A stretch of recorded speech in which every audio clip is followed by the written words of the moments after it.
Welcome to episode 19 of the Coast AFL Podcast with Nick and Blaze. This week, Sydney were toppled. The Gold Coast put up a really strong fight against Collingwood. North Melbourne continued to impress, although losing more and more games. Richmond put up a really strong fight against Carlton at the MCG for about half a game. We'll talk about that later. And out west, Hawthorn and West Coast goes a lot different than some people were expecting. So, let's jump straight into it to talk about this week's games. How are you doing, Mr. Syrick? Not too bad. Honestly, had a pretty nice week down house sitting on the coast. Honestly, pretty chill. Had a good weekend. Man, obviously, with the way my team performed, it was like sometimes football is like a reprieve from like everyday life. Mm-hmm. But like, I think this was like, I needed life to be a reprieve from football on the Sunday. You know, it was like, I watched that game. I was like, that was dreadful. But I went out for see my family on our weekly dinner. Oh, yeah. Caught up with some cousins. So, you know, that's a nice way to finish that, you know. Things go on after football. Very true. And, you know, as I said, you get that little break, and it lets me go back into the stats and think about it. Because, as I said, it wasn't exactly a fun game to go back into, but there's some other interesting bits of football. No, you're not wrong. I was kind of feeling the same way, especially with that second half of footy that I had to watch. Yeah. But, you know, that was to be expected playing against Carlton. Yeah, exactly. One of the two informed teams at the moment, although one with the slight blemish. But I don't know. the two clear standouts. I think there are three informed teams. Just one's not exactly sitting in the same place as the other two. Yeah, no, I get what you mean by that. We'll talk about that later, I'm sure. Yeah, well, not too well. Assuming you're thinking what I'm thinking, not too soon, but yeah. Well, it might have been one of the last games of the round, so maybe it will be quite a while away. Oh, okay. Yeah, I thought you were talking about Brisbane. No, I was talking about Hawthorn. No, that's fair. All right, I can see that. Speaking of, you've got Friday night's game, so shall we get started? Yeah, exactly. One of the close games of the round, and in the first half, it certainly looked like Melbourne found a bit of their mojo back after a pretty unconvincing month of football, despite both teams being pretty inaccurate in front of goals. Obviously, I think we could both see this coming with the way that their forwards line have been. Brisbane can get on a roll, but they can also kick almost double their points than goals. But the one man who started off big, Cozzy Pickett, kicked 3 goals in a blistering second quarter from Melbourne, where they kicked 8 goals too. Clary also looked like he returned some form, and Melbourne smashed the Lions in contested possession. I think I said it before, but I think it was their best quarter of football for the year, that second quarter by Melbourne. Yeah. However, after that, there would be only 2 more goals kicked for Melbourne and 8 behinds. And, you know, as we've said, last week, Melbourne were begging to lose against North Melbourne in the last quarter, putting the cue in the rack way too early. And despite only having a 15-point lead in the third, they did it again. And what do you know? Brisbane will come back. They were wasteful all night, but they did have some pretty clutch goals in the last. Kyle Oman, Jared Berry, and McCloggage all slotting them from pretty tough places. The last one, of course, being on the boundary after Neil Bullen auditioned for the State of Origin. Although I don't think he's eligible. I think he's a Melbourne player. Or Melbourne. He's from Melbourne. He's from Melbourne, so he's not from quite eligible. Non-rugby state, I believe. Yeah, he can be the Allies. But yeah, as I said, so he just jumped over out of bounds, deliberate. And that sort of finished the game up for them. They would lose 11-20-86 to 11-15-81. Frustrating game for both teams. Wasn't pretty good at all. I think you were on the same thing as me. You were. Well, I think I may have even convinced you that Brisbane Lions were probably going to smash Melbourne. Yeah, because I put my margin at like 26, 27 points. I I wasn't think I had expecting it at to be 28. that much closer.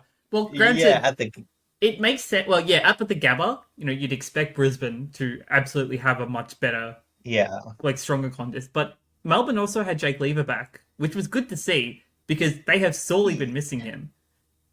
Yeah, exactly. And it wasn't the worst defensive performance despite like 18-20. I just think Melbourne are sort of getting let down in other areas, which have led to some pretty big inside 50s against. I'll talk to that in a bit later. But I guess we'll go a bit back positive. A pretty insane performance by Cozzy Pickett. I said he had 3 goals in that second quarter. He had 5-2 overall. He had 12 possessions. 11 of those were score involvements. So that's 7 off his own, 4 dished off. He had 6 tackles, 3 marks, and 3 of tackles inside 50. So it was all forward pressure. It was absolutely fantastic. That's a strong small forward game. Sorely missed. Well, not missed, but he's been a bit up and down this year. But in the scheme of Melbourne's forward line, like that's a performance that they just needed to have to be back and relevant. Aside from that, Jacob Van Rooyen presented pretty well. And if Petty actually converted one of his 4 set shot misses, the game probably would have played out a bit better. He got subbed off, which I don't know. Is that controversial? Because, I mean, look, Melbourne were probably holding the ball up and not looking to go forward as much, but I guess it depends on who he was on and what his role was kind of more about. Yeah. I mean, I get that he's meant to be like, a tall, like a strong marking presence up forward, but if the ball's being taken to ground more often than not, there's not much point in having him up he there. still had 4 set shots. Like, that's still, I think he tied for most marks inside 50. He just couldn't convert. But you know what I mean? It's just like, when you got a forward line that struggles as much as Melbourne does, like, do you really want to take that away? Despite how bad I guess his accuracy has been, is just they had plenty of the ball going inside. Like they had stacks upon stacks of inside 50s. It was just the conversion rate that was horrible. So I mean, I kind of see Goody's point of subbing out a forward, but like, it doesn't help your conversion rate regardless, I guess. Yeah, I guess it really depends, but as I said, it's more just that mentality thing, because even they only had 4 behinds, like the least amount of scoring shots in that quarter, in the 4th quarter. So it's just one of those things. It's like, it's not so much like, you just wonder what the mentality was of Melbourne. Like, well, because we've had this before, like, for example, the Hawthorn or Port Adelaide comeback against Hawthorn.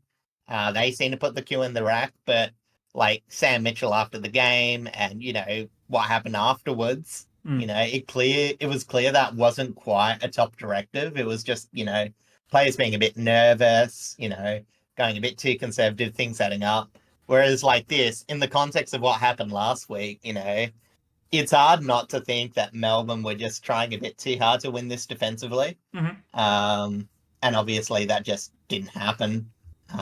So yeah, I guess it's just a bit of thought to have. And it's something that we've actually seen quite a lot of, is the fact that Jake Lever tends to do a lot of order. Poor turn of phrase. He tends to puts out a lot of barking orders for his backline to try and whisper. He's very much the leader, the general back there. But it's always Stephen May that is directed at the most. Yeah, I was going to say, it's one of the most entertaining bits of Melbourne football. It's not their attack. It's just seeing Jake Lever give it to Stephen May. It's attack between Jake Lever and Stephen May, but I got a feeling like it's definitely a weird mix of clashing personalities, but I think they generally feed off each other quite They well. are one of Um, like when they're actually both on, like they are one of the strongest mm, backline duos in the competition. But it's just they're out of sync more often than not, especially lately. yeah, it's a bit, yeah. But anyway, going back onto a bit more positive. Varney again, he's had a fantastic month while Melbourne have been struggling. 9 clearances, 19 contested possessions, Hmm 10 score involvements. As I said, Oliver was pretty great in the first half, which was good to see. Kept off a fraction, but I don't think that was like, lowering his colours or anything. I just think the Lions midfield just eventually got back on top. hmm Um, and I'll say in an unusual event for the Lions, most of their best players were based in their backline as they quelled Melbourne for 3 quarters. Obviously, the second they got a lot of their points, but basically they kept Melbourne quiet for 3 quarters and generated a lot of good scoring chains off back half. 51 of their points being from the backfield. Zorko, very impressive, continues his good form. 28 disposals, 7 intercepts, six score involvements, 550 meters gain. Starcevic, 8 intercepts, 5 score involvements, and 500-ish.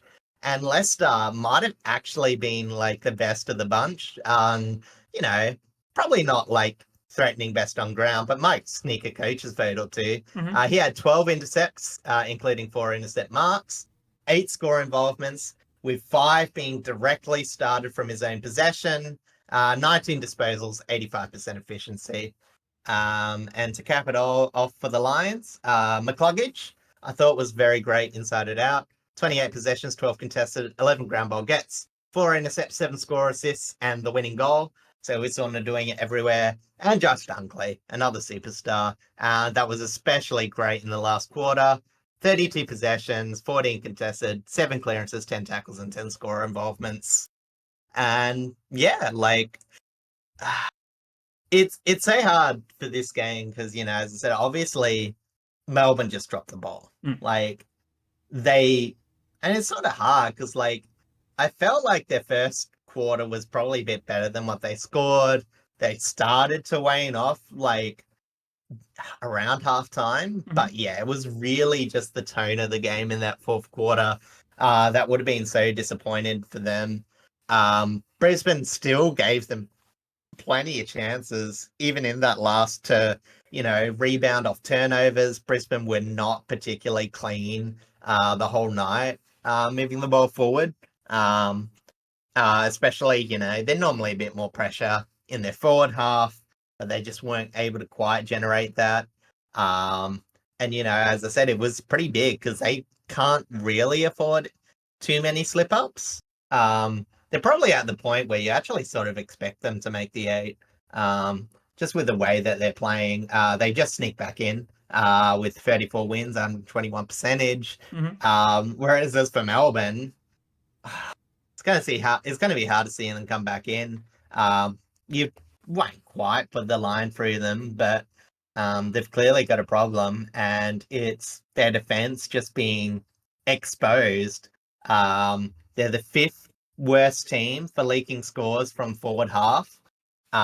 So obviously their movement from the back half is either getting turned over or the ball's just getting locked in there, and they concede 60 points from turnover in the last 5 games, which is the second worst in the competition. Which, as I said, despite a brilliant quarter, it just let Brisbane get back into the game despite them not particularly playing that well. mm But, as I said, and it'll be like a theme for a few other teams, it's just they'll take the win and forget it, really. Pretty Like, much. I mean, it's technically, especially at home, disappointing that they didn't really, bring the momentum from the last few games, take apart a pretty disappointing Melbourne. Yeah. But at the same time, you just got to take it. But yeah, as I said, it wasn't really an interesting game for 3 quarters. Well, okay, the interesting thing was how good Melbourne was in that second quarter, and for like the eventual comeback, you could see it coming early in the fourth. You could see the pressure slowly build up, and you're like, yeah, they're going to make it, aren't they? And sure enough, happened very late, but they did. And yeah, as I said, it was just even more, capped off by some incredible goal kicking. But, Brisbane also kicked 11-20. Like, their set shots were pretty appalling. It was Yeah, all like Brisbane should have put them general away. play. It should have been like 2011, realistically. No, as I said, Melbourne did put the pressure on. They forced a lot of their shots being like, out in the general play. Brisbane, I don't think wanted to attack very deep. I think they were a bit concerned of that Melbourne backline, and I just think a bit more composure and a bit more,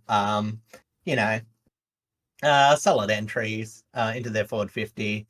But at the same time, as I said, they still have players like Brucey Revell doing good forward work. Other player I said before, Dunkley with a lot of good scoring possession. Hipwood only scored 1 goal, 1 behind, but still had 11 score involvements.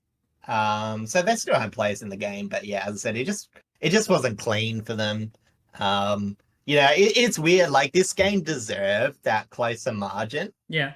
But like both teams, I think, would probably have wanted a bit more from what they were able to produce.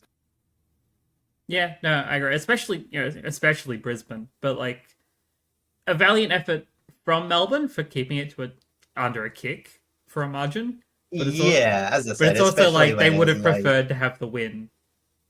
I mean, yeah, like for sure. Like they need it, as I said, they're not. Yeah, I don't think many people would expect them back in the 8 at this point. Like, it would take quite a turnaround. But no, I mean, what are we now? Around 16? They don't have many more rounds to go. Yeah, I didn't do the exact maths, but there's basically a quarter of the season to go, and they need to make up a couple of games. It's 8 games. 8 games to go, I believe. Yeah. So, but, as I said, they're low on percentage. They're low on form. I think it's still moderately tough from home. So, yeah, we'll see what happens. Yeah. No, as I said, it's weird. I feel like 80.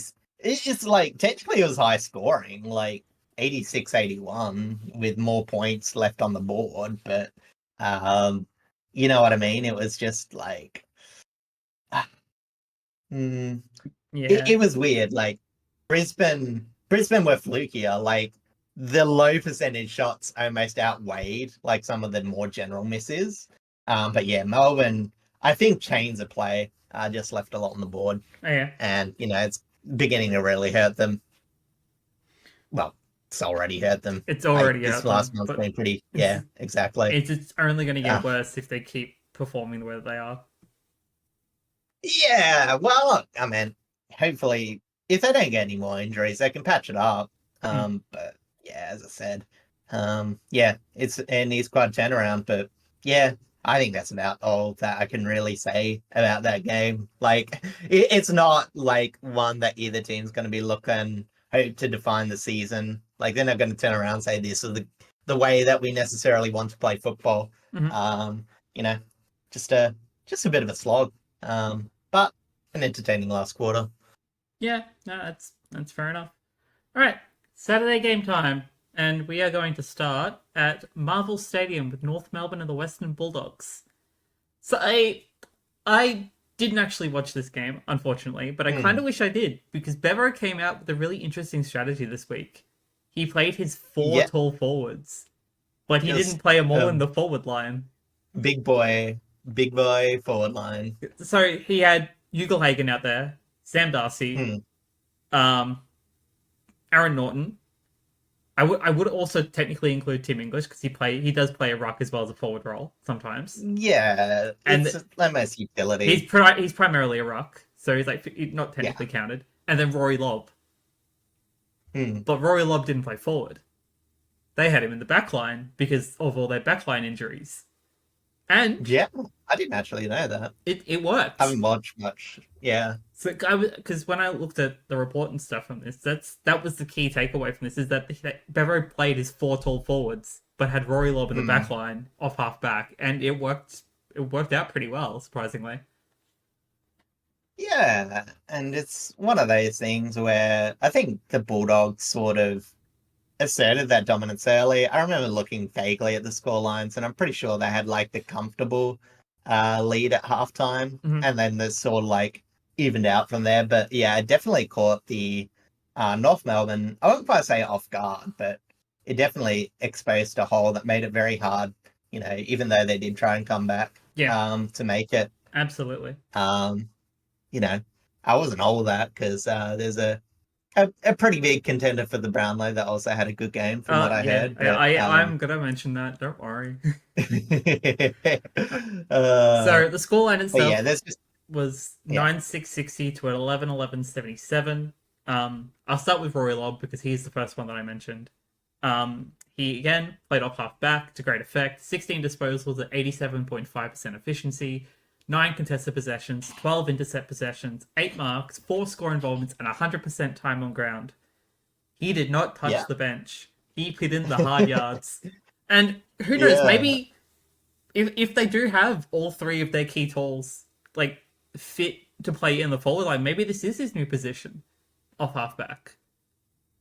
Yeah. This player is an intercept defender because it seems like it's something he could be comfortable with. Yeah, no, I mean, it's a definite option because, it's not exactly.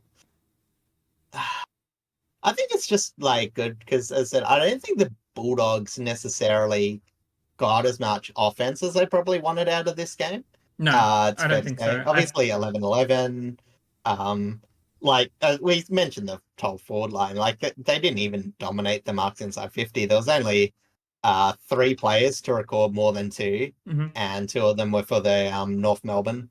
I think it was about even. 10 each. Most of their scores came from ground balls or just plays inside exactly. 50. Yeah, with Eddie Ford being the surprising leader all match with 4. Yeah, I know. Like North Melbourne did, despite the 17-point score deficit, they did put up a pretty strong fight, even though it was the Bulldogs kind of all day. Yeah, exactly. It was just like some areas of dominance that the Bulldogs had that just made it very hard for them to dominate. And as you mentioned, part of that was the clearances with Bontempelli. Yeah, absolutely feasted all day. Yeah, Mr. Potential first Brownlow after being runner-up twice. He is definitely putting his stamp on a shot at Charlie. So he finished with 35 touches, 20 contested possessions, 7 inside 50s, 11 clearances, 6 score involvements, 14 pressure acts. Sadly, only 3 behinds. Didn't hit the scoreboard effectively. But also 647 meters gained. He generated scores in other ways. Like, I just starred that territory dominance for the Bulldogs. And I'm pretty sure 9 of his clearances were from stoppage as well. It was predominantly a stoppage clearance game rather than center clearance game. Yeah, I can actually check that for you. At least off the top of my head, it was 2-9. I can't remember. Yep, no, that's exactly right. Yeah. 2 center clearances, 9 stoppage. Thought so. And then I want to shout out Bailey Williams, who's been a little underrated this season for the Bulldogs. He finished with 25 because we normally have Treloar, Libba. They're normally the 2 that stand up the most. Yeah, it's just the way the Bulldogs set up their play. It's normally through the midfield. Yeah, but then means it's harder to highlight. And Bailey Williams has normally been quite underrated. I can't remember if he's been in and out of the side or if he's just been quiet, but it was good to see him have a strong performance. He actually started late from injury, by memory. Yes, I know he did definitely have injury, but I don't know how late in the season he's come back. It could have actually only been this week. I generally can't remember. He's played only 10 games, I think. Okay, so it's been at 50-50. Yeah. That's not too bad. But yeah, so he finished with 25 touches, 92% efficiency, 6 contested possessions, 10 marks, 3 clearances, 3 score involvements, and 16 pressure acts. As for North Melbourne, Darcy Tucker, I thought, had a really, really strong game this week, stepping up a lot more in comparison to our usual suspects, like Shearsall and Wardlaw, even though Wardlaw's out for 2 weeks with concussion. Unlucky. So he wasn't playing this week, he won't play next week. But yeah, so Darcy Tucker stood up in the Wardlaw position this week. He finished with 30 touches at 83.3% efficiency, 5 contested possessions, 7 marks, 5 tackles, and 14 pressure acts. And then big ruckman Tristan Xerri. Honestly, one of the best rucks in the competition this season. Could be. Oh, I lost Sarek. Oh no. Tristan Xerri the probably my favorite ruck of the season, possibly putting his hand up for All Australian against, someone like Max Gawn, Brodie Grundy. Like, he's definitely putting up some really, really strong numbers, especially against Grundy, considering Grundy has had an insane season. Yeah. He finished with 20 touches, 75% efficiency, 13 contested possessions, 5 marks, 34 hitouts, 4 clearances, 4 score involvements, 6 tackles, 15 pressure acts, and a goal. Those 34 hitouts were up against Tim English, and he won against Tim English as well. I think Tim English only had 20 hitouts off the top of my head. Yeah, and very Something like that. limited. It's very low. Yeah, 25 and very limited impact. Yeah, there you go. Tristan Terry, another ruck competition victory for him. I'm definitely looking forward to the ruck battle between him and Nankervis in a couple of weeks. Yeah, no, as I said, he's definitely. I think, yeah, it's just gone a bit understated how well he's gone. Because again, like you look at North Melbourne, and he's just got so much great inside midfielders, but a lot of it is off his own effort, and he's a handy set shot too. And he's definitely thriving under being like the primary ruck, the number one ruck in that side. Yeah, exactly. I think Goldstein. It was the right time for him to leave. And yeah, as I said, just obviously yourself, Sherry. Obviously the thing before is still a young frame. I think he's only 23. Yeah, he's like 23, 24. Yeah. So as I said, it's about the time where you could probably start to play in most of the games, and yeah, it's looked up to the challenge. Yeah, it's been very good to have him develop as a key ruck, especially because tall players, and we've gone about this all season long, is that rucks are take the longest to mature at AFL level. Yeah, exactly. And I think he has hit the perfect time to mature, especially for this young group, because he can be one of those key players going towards in the future seasons. And, while I said that the defense has gotten a bit better, especially over the last month, they're clearly still looking to build from that midfield, especially the game plan. And yeah, as I said, Sherry's going to be a pretty huge part of that. Probably the biggest, I'll probably say in levels of Darcy, in terms of, he can also elevate some pretty good young players around him, which makes that pretty neat. I mean, yeah, because that's pretty much exactly what's happening at Freo, right? Like key ruck developing, improving a better midfield, essentially. Exactly. I don't think as much as he gets a bit of knock, I don't think Sarong or even Hayden Young would be quite as impactful without some of the nicer direct hits that Darcy's able to generate, especially against smaller sized ruckmen. He tends to really dominate some matchups. But yeah, it's I will say though, it is. It still needs to develop, as I'm going to say week in, week out, so I only touch on it. It still needs to develop, that score from stoppage and from good clearance work into direct. North Melbourne still only really score off turnovers. They don't really score that well off the back half. I think they're one of the worst in the comps, but at least, as you said, and again, like this game, they can still generate enough with some of their setup that, this is, it's something you can build on. As I said, their backline, I didn't quite hear all of it, but if you mentioned someone like Charlie Comben, he's had a pretty fantastic season down there. The only other player that I mentioned was Darcy Tucker. So. Oh, okay, yeah. I thought he had pretty strong. It's a pretty strong game. To wrap things up for this game, just some injuries, some unlucky injuries. Taylor Duray with a foot injury. Yeah. And Latham Vandermeer with an ankle, both for the doggies. Which isn't very helpful considering they're already having to fill backline holes, and now they have to fill more holes around the grounds. But yeah, honestly, Duray, it's a bit. Duray's had an up and down season anyway. He's been back and forth with injury anyway, but it's still unlucky. You don't want to see players have injuries. You don't want to see it, but I think that they'll be at least thankful that and I mentioned him again, one of my favourite up-and-coming players for the Bulldogs, Joel Freer, playing off the half-back role, had another pretty good game. And, as I said, it's one of those things where if he does go away, I can imagine him taking that spot in a more permanent role. Yeah, no, I completely agree with that.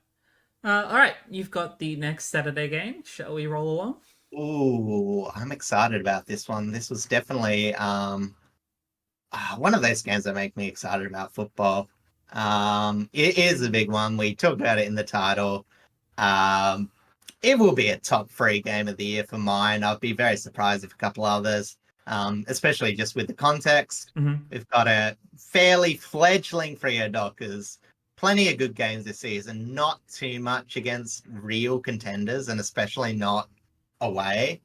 And they made their first big scalp of the year. Obviously, I think the Melbourne one, despite them, being Despite pretty terrible Melbourne the being last pretty one. terrible, yeah.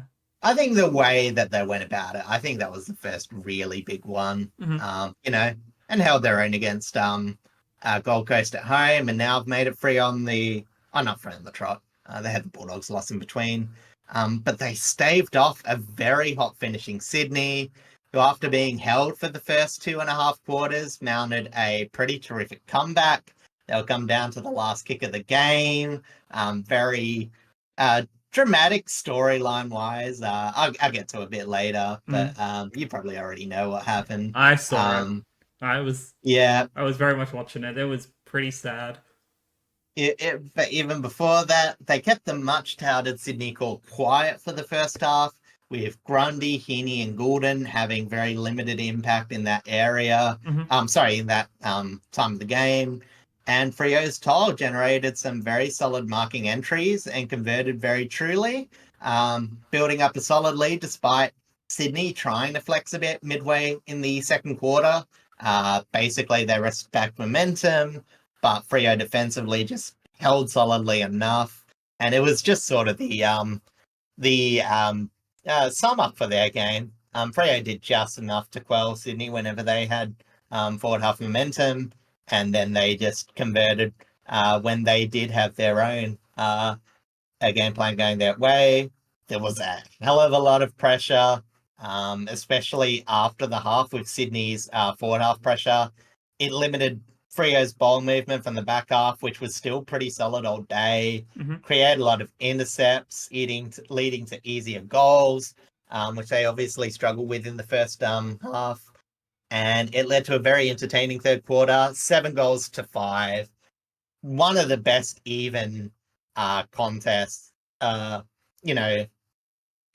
football to watch. I thought, especially when it did lead to what you knew was going to be a pretty big last quarter.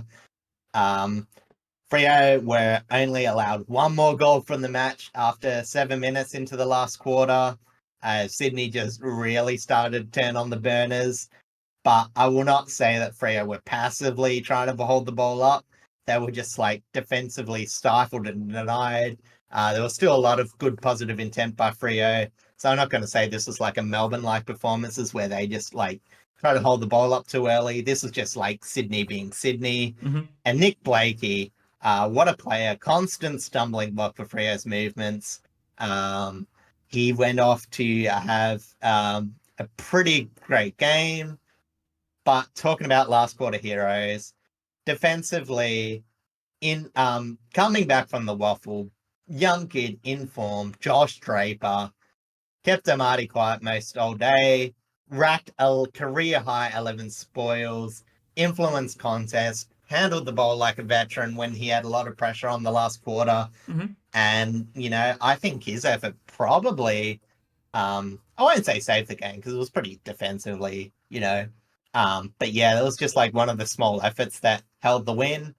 As you know, though, a great last-ditch effort from an excellent boundary side clearance gave Logan McDonald, possible Freo recruit, a kick to from outside 50, or would have been the mark was inside 50, but you know what I mean. Your kick was about from 42, 43. Yep. Draw seemed like the most likely option. Freo fans would have felt absolutely deflated. But luckily for them, he just leant into his kick a bit too much, trying to force the distance. skied the ball, landed short, giving Freo the upset win 14-14, 98 to 15-9, 99. Honest, it was an insane game. It And was. you probably remember like a couple of weeks ago, Longmuir saying that he didn't want stat padding in his team, and he wanted more solid defensive efforts. Obviously, coming from the Bulldogs game where they were pretty dismal, let the Bulldogs do what they wanted, That's and that's actually something I really like from Lomio is that he won't like just say something just to make the media happy. He will say it how it is about his team. yeah, and it's sort of weird because obviously it was said a lot about the back line, players like Ryan, Aish, Mhm. Jordan Clark, the usual suspects. But I think in this game it's weirdly the midfield. I don't think they like necessarily took it to heart. I think it's just like if you were if you were to provide some vision of like how you can like not have the biggest stat game but do everything right and it still have like direct impact, I think you could see it from some of their players like Sarong, Young, Darcy, Walker and Sturt. They are like, I won't list their stats, they weren't that impressive, but the way that they were running, the way that they were able to impose themselves into the contests, Mhm. they quelled not quelled, they matched up with their opponents enough to really hamper Sydney going back the other way. As I said, defensive effort. I know it's a 99-98 scoreline. You wouldn't imagine this game being very defensive, but in a weird way, it sort of was. Um, but yeah, as I said, it was just a lot of prevent football being played while still generating enough the other way to be dangerous. In terms of pure performance, Sam Swiskowski probably had one of his best games of the season. Mhm. Only 17 possessions, but 94% disposal, 8 score involvement, 6 tackles, kicked 1 goals, 1. Matthew Johnson, bit of a struggler at the start of the season, had a standout game, 21 disposals, 13 contested possessions, 6 clearances, 10 ground ball gets, and 4 score involvements. Amos, Sturt, and Tracy, already mentioned, up forward, they were solid threats. Mhm. They kicked 3, 3, and 2 goals respectively. Took 8 total marks inside 50, mainly Sturt and Amos. I think Tracy only took the 1. And on top of Draper's spoiling efforts, which I mentioned before, he had 7 intercepts, Freo's highest. Score involved, 4 score involvements from 14 possessions. So, as I said, it wasn't just, the hard workers. There were some, like, really, some solid highlights, even though technically I think Sydney had the best ranking performance of the day. One of the biggest ones. Mhm. Blakey, I mentioned him before. Honestly, probably best on ground. Just over 750 meters gain, 9 intercepts, which was the game high, 10 marks, 7 score involvements from 32 possessions. McInerney was a threat on the other side of the wing with a game high. Tied with Sarong and Brayshaw, 9 score involvements and a goal, 7 marks as well. Papley was up and about with 9 score involvements, 2 goals, 2, 10 contested possessions, 4 clearances from 15 possessions. Mhm. And while they weren't defensively all that cohesive in the first half, once they started to tighten up a bit, their tails did get back into the game. The two obviously being Melican, started becoming a bit of pillar, led defensive intercept marks with 5, Mhm. taking 8 overall intercepts, and McCartan had 12 spoils. Despite being beaten early on in Tracy, and as the match went on, made it harder for Freo to score. And yeah, I think honestly, there's probably more player performances you can talk about. There was a lot of very good performers that game.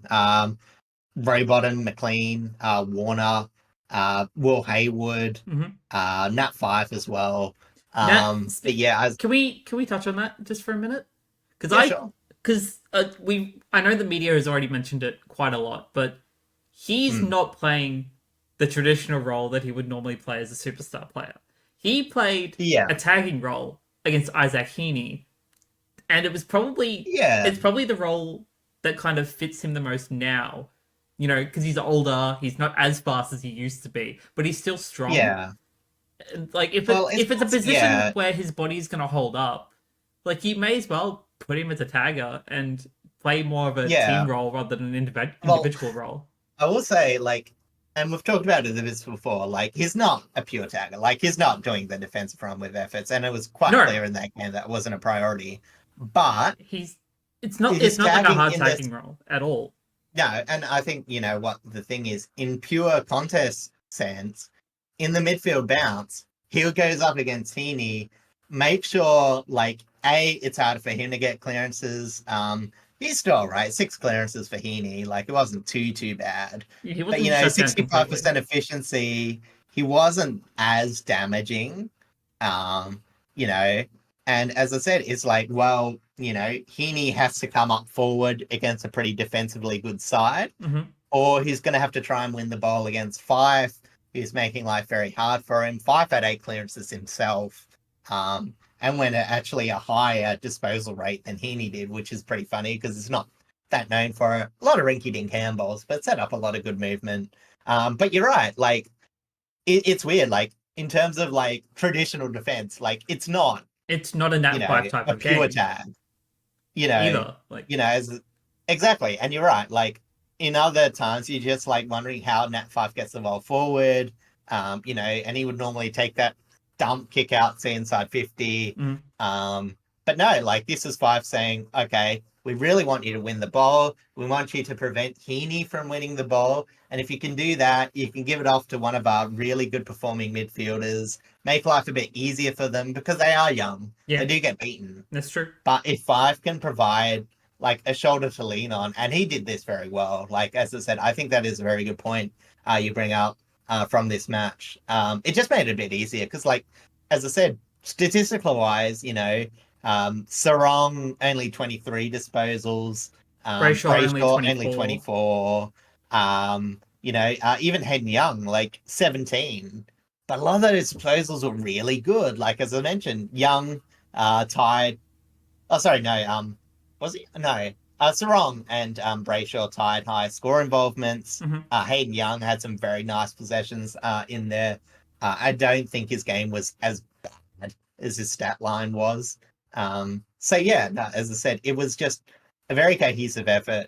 And we talked a bit about ball movement as well. Like, they had enough on the outside. So it was also fairly balanced.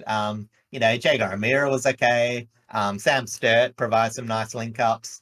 As I said, even when Josh Tracy was getting a bit more clamped down, he could come up forward, take a few good marks on the wing, Hmm.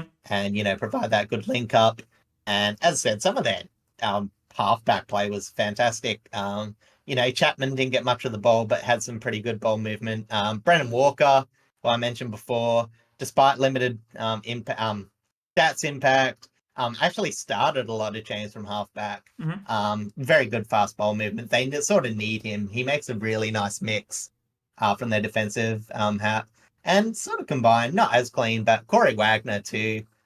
He was very involved in the play, especially when Jordan Clark was getting that James Jordan tag. Um, you know, and as I said, eventually, he got freed, had a very good back half. Hmm.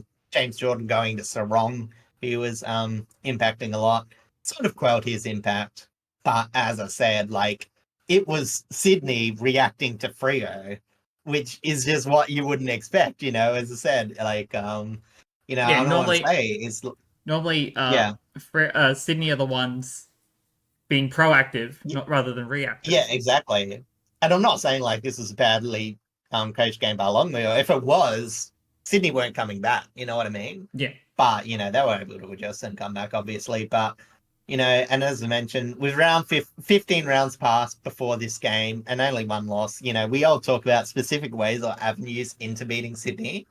But one thing I like about this performance is I think for a reminder, Sol, like, sometimes the best way to go about things is to make sure, first and foremost, you get your game set up yeah, and then manage all absolutely. the smaller details. Because there was nothing overly special. As I said, maybe the Fife matchup, but there was no specific, it wasn't like, oh, we have to shut down X amount of players in order to, find avenues.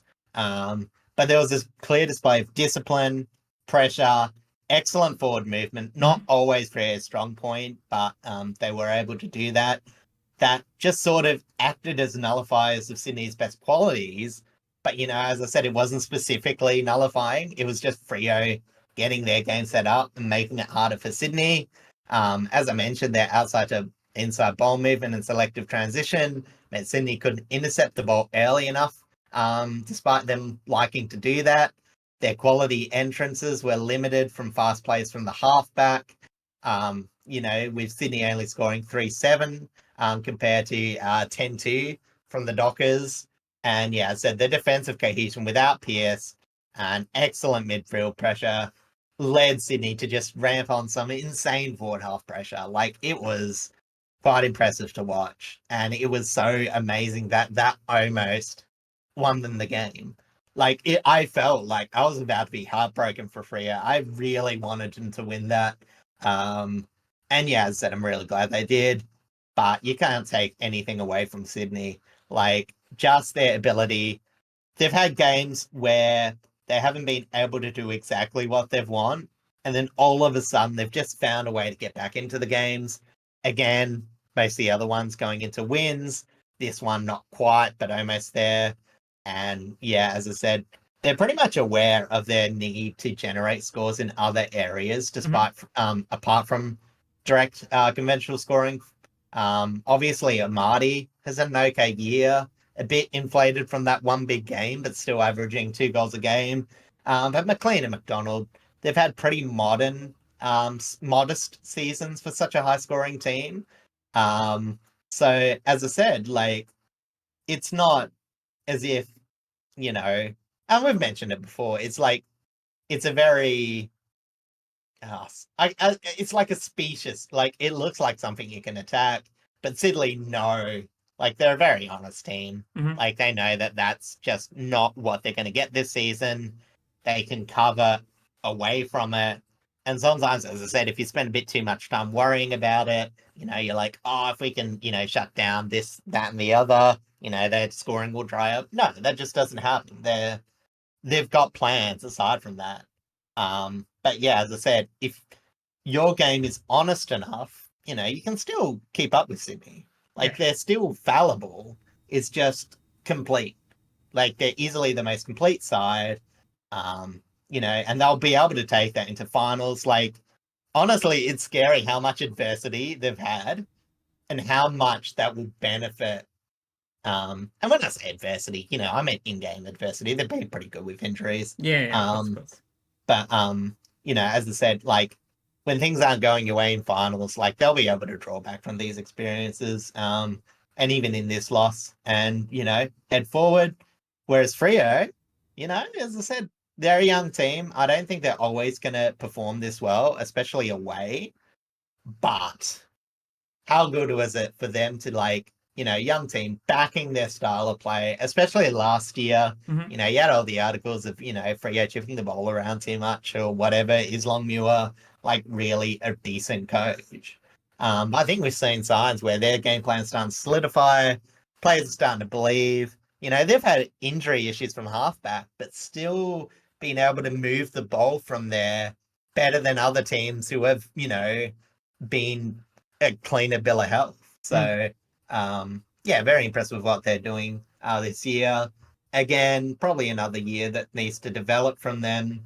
But honestly, I think it's great that they've had this emphatic victory. Yeah. And as I said, an absolute treat of a game to watch. I completely agree. Yeah.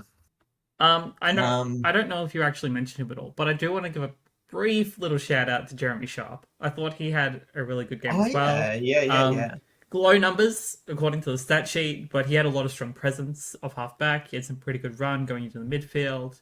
Yeah, and I think he was the one running with Errol Gordon for most of the match. And yeah, like what he said, and I think I actually should have put him in my example before about defensive running. I think I just forgot to put him in.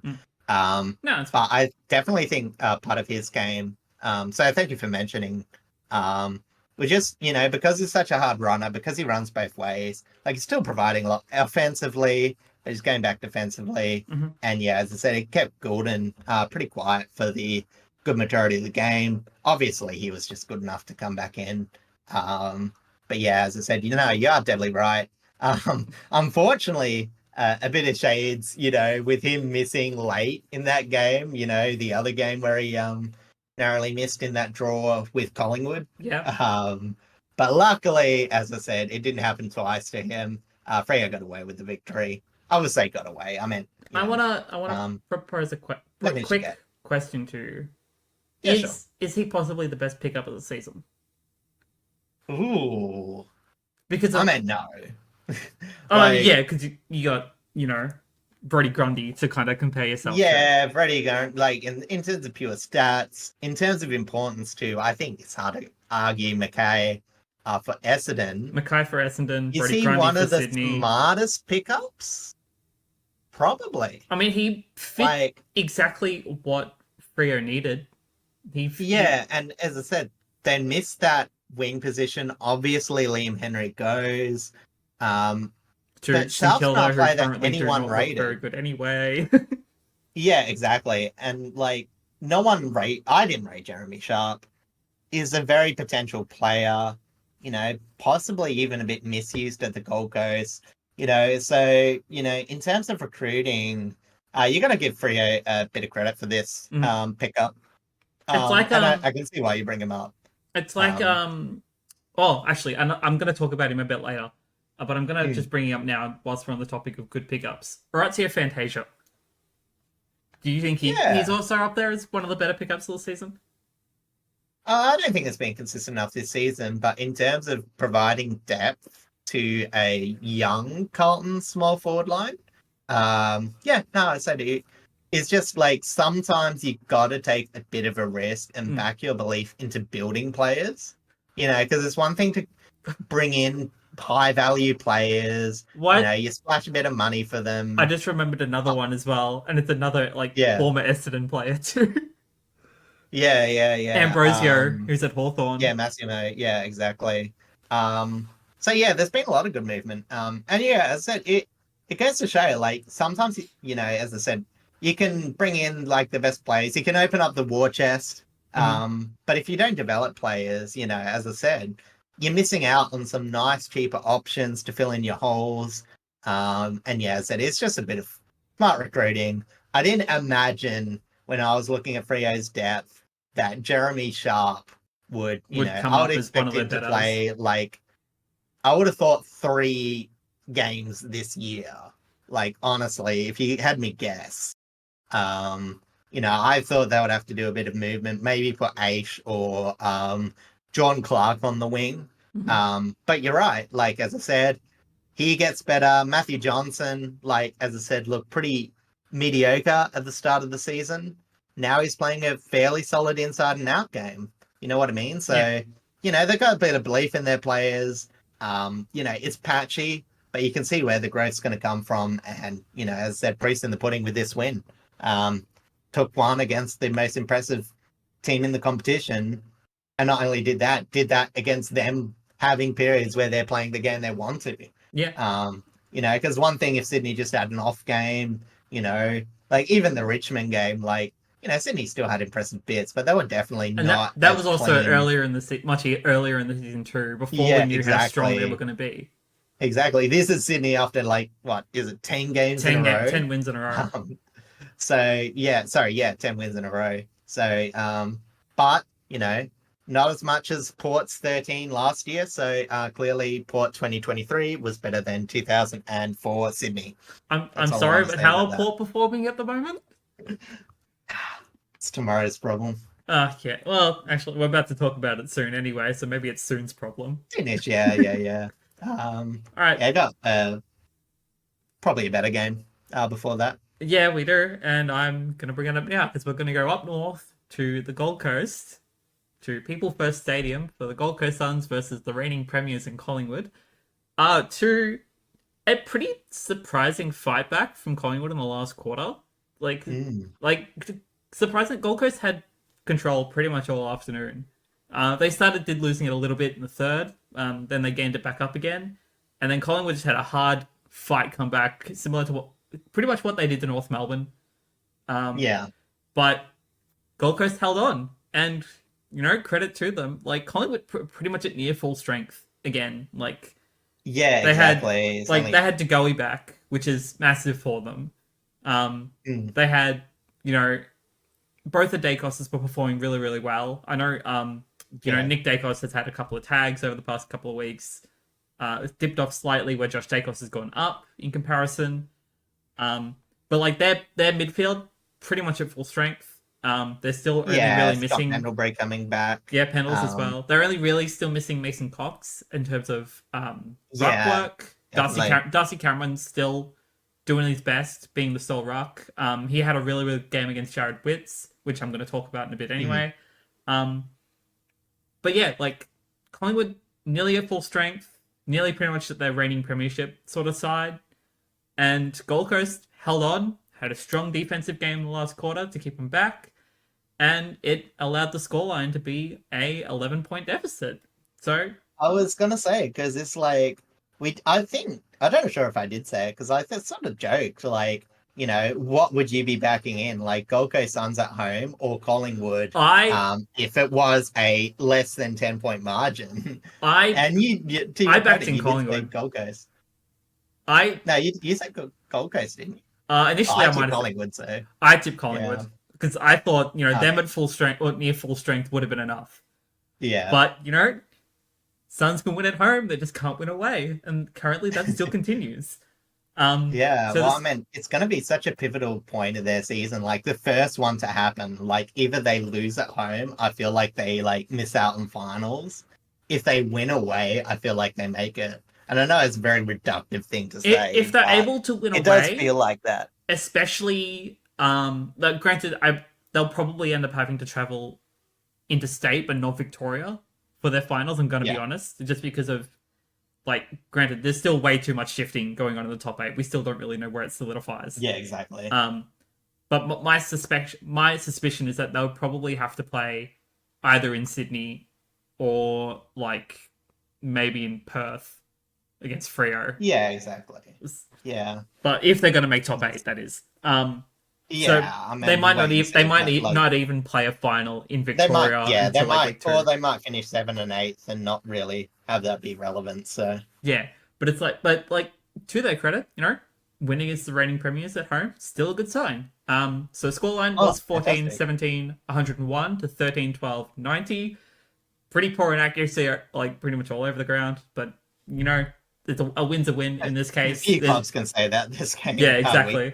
exactly right. Like there was a lot from Dimmer to take away from this game, especially up against the reigning premiers, up against his former assistant coach and Fly.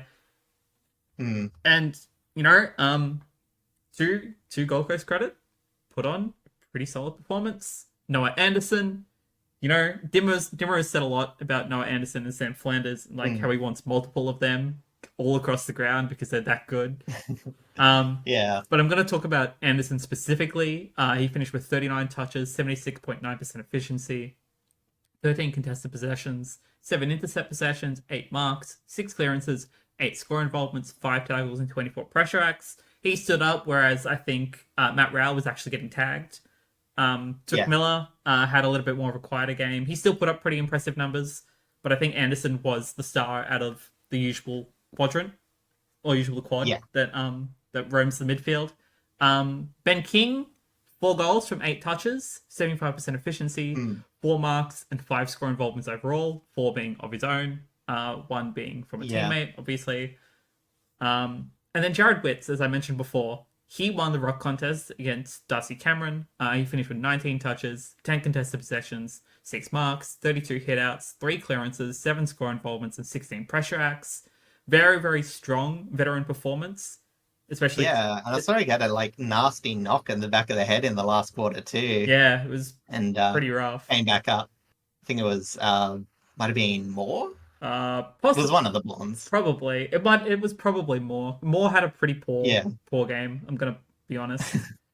Yeah. Which is interesting because, like, even when, like, during that big period earlier in the season where Collingwood just was struggling to win games, like 50% Yeah. because of injury, other 50% because they were just poor. Like, Darcy Moore still stood up as captain. He still had great defensive performances, but yeah, now couple of he games starting to get going. But yeah, you're right. Like it was and about and around now that three. even now that Collingwood is starting to find their form again, start to be strong again, he's starting to Mm. wane off again, which is really interesting to me.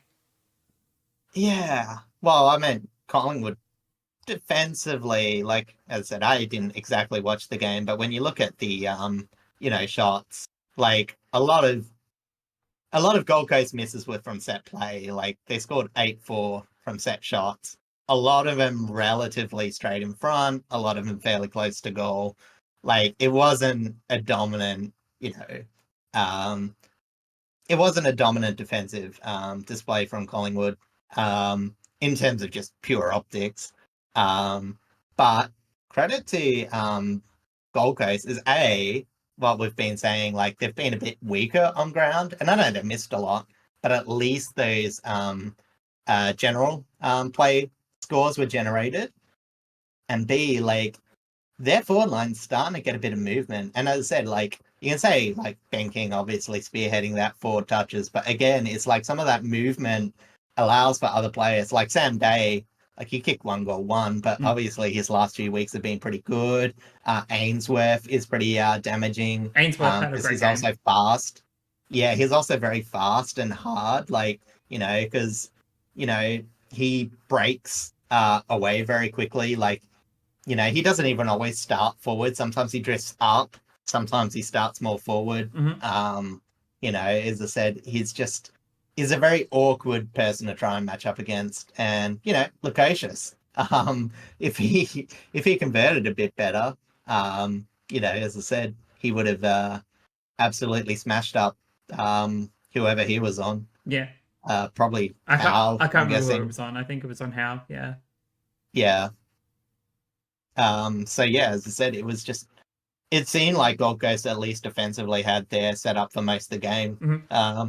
It was just a bit of inaccuracy that, well, as I said from the outside looking in, that uh, kept Collingwood in it. Yep.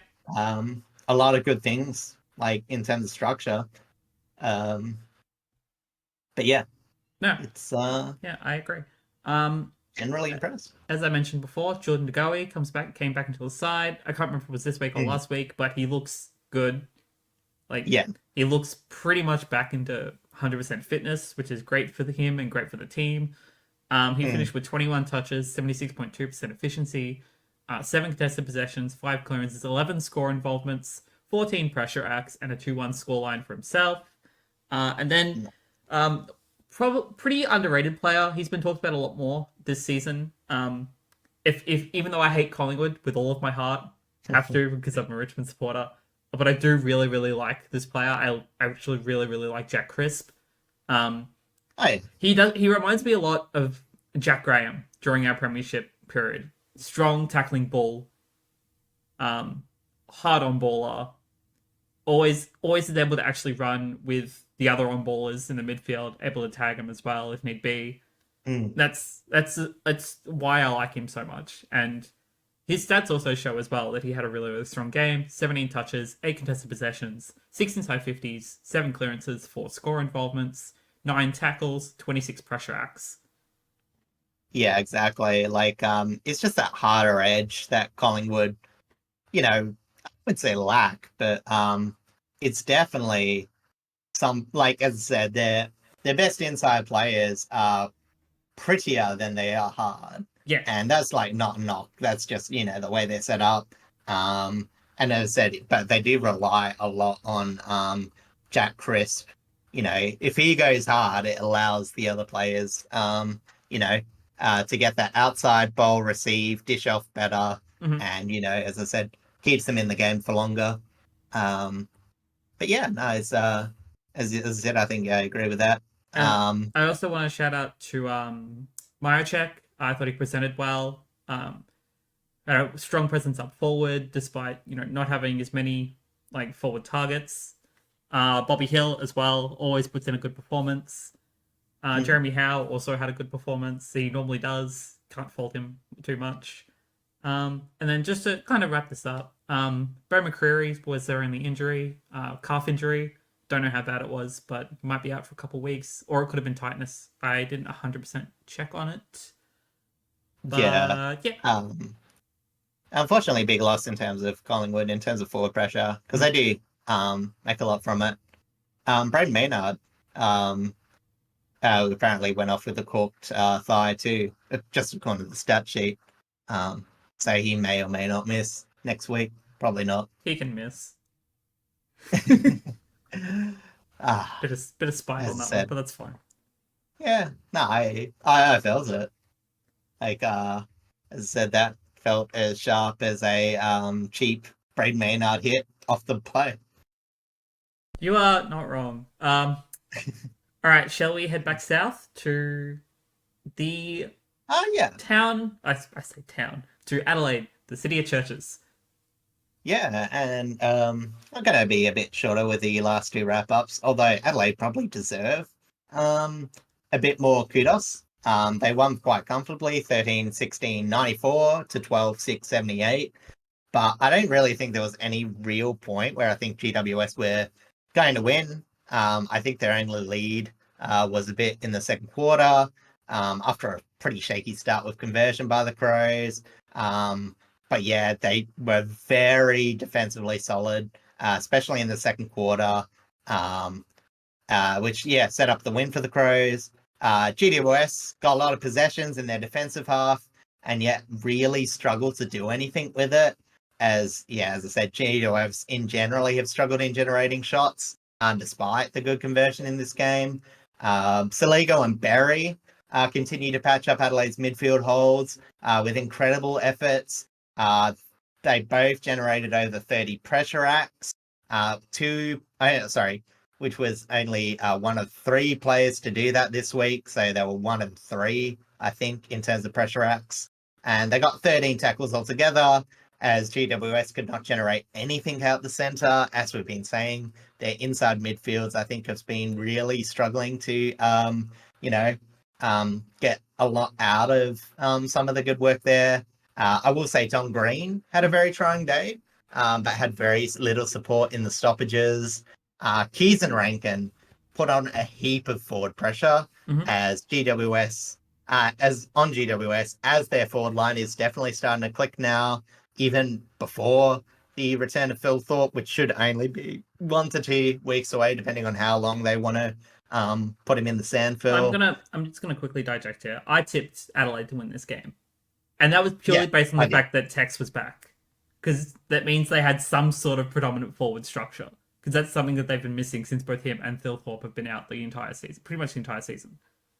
Yeah, I'll also say GWS has been a bit crap Oh the yeah, last month. their injuries as well Like, also hasn't helped. Losing Sam Taylor, yeah, nah, for that's sure. that was No, Sam horrible Taylor, for of them. course. But I think it's actually the other way. Like, as I said, 13-16 is not great to Oh set no, up. yeah, that's Give horrible. up. But as I said, they were playing fairly undersized. Like, it was always going to be a tough matchup without Taylor. Mm. I think it's just the other way. Like, it really, as I said, when they did win the ball back, they just weren't doing anything about it. It was very anemic. As I said, Whitfield, like, you could say, oh, he had a great game, 41 disposals, But how only many of them were 3 score effective? involvements. Yeah, that's not pretty. Well, I mean, solid, yeah. And like 4 from 38 for Green. That's Tom Green. Yeah. So, 4 score involvements from 38 possessions, just be clear. And yeah, as I said, there was just way too much pressure on Toby Green. We saw it last year. He would win games off his own boot. This year, it just seems like it's become a bit too much of a forced reliance. And as I said, he did try his heart out, but if they couldn't hit the total target, it was him or nothing. Whereas, as I said, the Crows had plentiful options up forward. Fogarty, I mentioned, he's getting really back into the game. Walker, for on return, played very well. And Rochelle is starting to really make a mark inside the forward 50 zone. And they were also just pretty active when the ball hit the deck. But yeah, as I said, I think like this period of like this month, we've sort of reminded that GWS is still a rebuilding side. They need to flesh out some of that depth, obviously missing players. It's starting to really hemorrhage, especially ball movement. I'd say that they're probably one of the worst. Yeah, I said, I mean, they are worse. Like, Melbourne's obviously clearly worse for, like, the players they've got on the board. But, yeah, as I said, when you look at their list, you got players like Kelly, Whitfield, Caniglio coming back, that, hands on the ball. But again, yeah, the stats that don't overly do much at times. Maybe not for Kelly. He's played pretty great. But, yeah, no, as I said, it's just, and the others like Finn Callanan, he just had a okay-ish game as he starts to develop in the inside midfield. Toby Bedford, as I said, he was tagging Dawson, but it wasn't really doing much. Like, Dawson had less possessions. I don't think Dawson should have been the player that he tagged. Maybe it should have been Rankin. No. I don't know. Well, it was because I think Dawson and the Rankin, the hardest bit about that is when they moved forward. Like, Bedford didn't really. It was a bit awkward for him to move forward with them. Because he obviously can play a bit. He's played all over the ground, but you know what I mean. Like, it just didn't seem like the right game to pull out that move, so to speak. Like, it was almost as if he was playing the tagging role because. They were like, okay, let's make him tag someone this round. Like, not should we have him tag someone this round. Granted, he did do a lot to try and nullify the impact of Jordan Dawson. I won't say it was a bad game by him, but you know what I mean? Like, when they're clearly missing from that inside midfield, generating points, it's very hard to justify that tagging role, even though, obviously it works well. But as I said, GWS 3-3-21 from stoppages, 8-50 from turnovers. Like, they were really relying on Adelaide having a few turnovers and then moving the ball quickly off that. Oh, yeah. As I said, it was just, it was very, I'll say, just busting out a fancy word, very milquetoast by GWS. Like, you look at their conversion, you're saying, oh, maybe they made the most of it. They were just but as I said, for the Crows, they're really coming together well. It's really only their midfield that's, I won't even say lacking. Like, it wasn't even a bad performance by their midfield, but it's a clear weakness, I suppose. But they've had a few players fill the gap. Sam Berry, obviously. Absolutely fantastic game. If he can have more of these performances, Adelaide's going to win a lot in the back half of the year. I think we can pretty much rule them out for finals, but I reckon they've still got a few upsets left in them. As I said, Saligo, not so much what he does on the ball. Off the ball, he had a very good game. I think last week he, same thing. I didn't exactly have a lot of possessions, but he was very important with what he did. And, as I said, a lot of their link-up play. Ben Keys has started to have a really good, I'd say it's a bit over a month of football. As I said, Isaac Rankin's starting to actually get some, goals. Unfortunately, still kicking a few behinds too. I'd love him to be a bit cleaner, but I think it's just the way Rankin plays. He's very quick. Sometimes that makes him a bit rushed, but you just take it with what he's able to provide offensively. Adelaide's backline, absolutely fantastic. As I mentioned, GWS were mainly getting off turnovers. Whenever it was a set play, they were just solid the whole game. Keane, I think he racked up 10 intercepts, was pretty great. Nick Murray had another very solid game. He's been having a good comeback, slots very well there. And, Kogan just sort of played a game. And he had Jordan Butts on him. Fair So overall, I think, pretty solid. Can't complain too what much. was I going to say?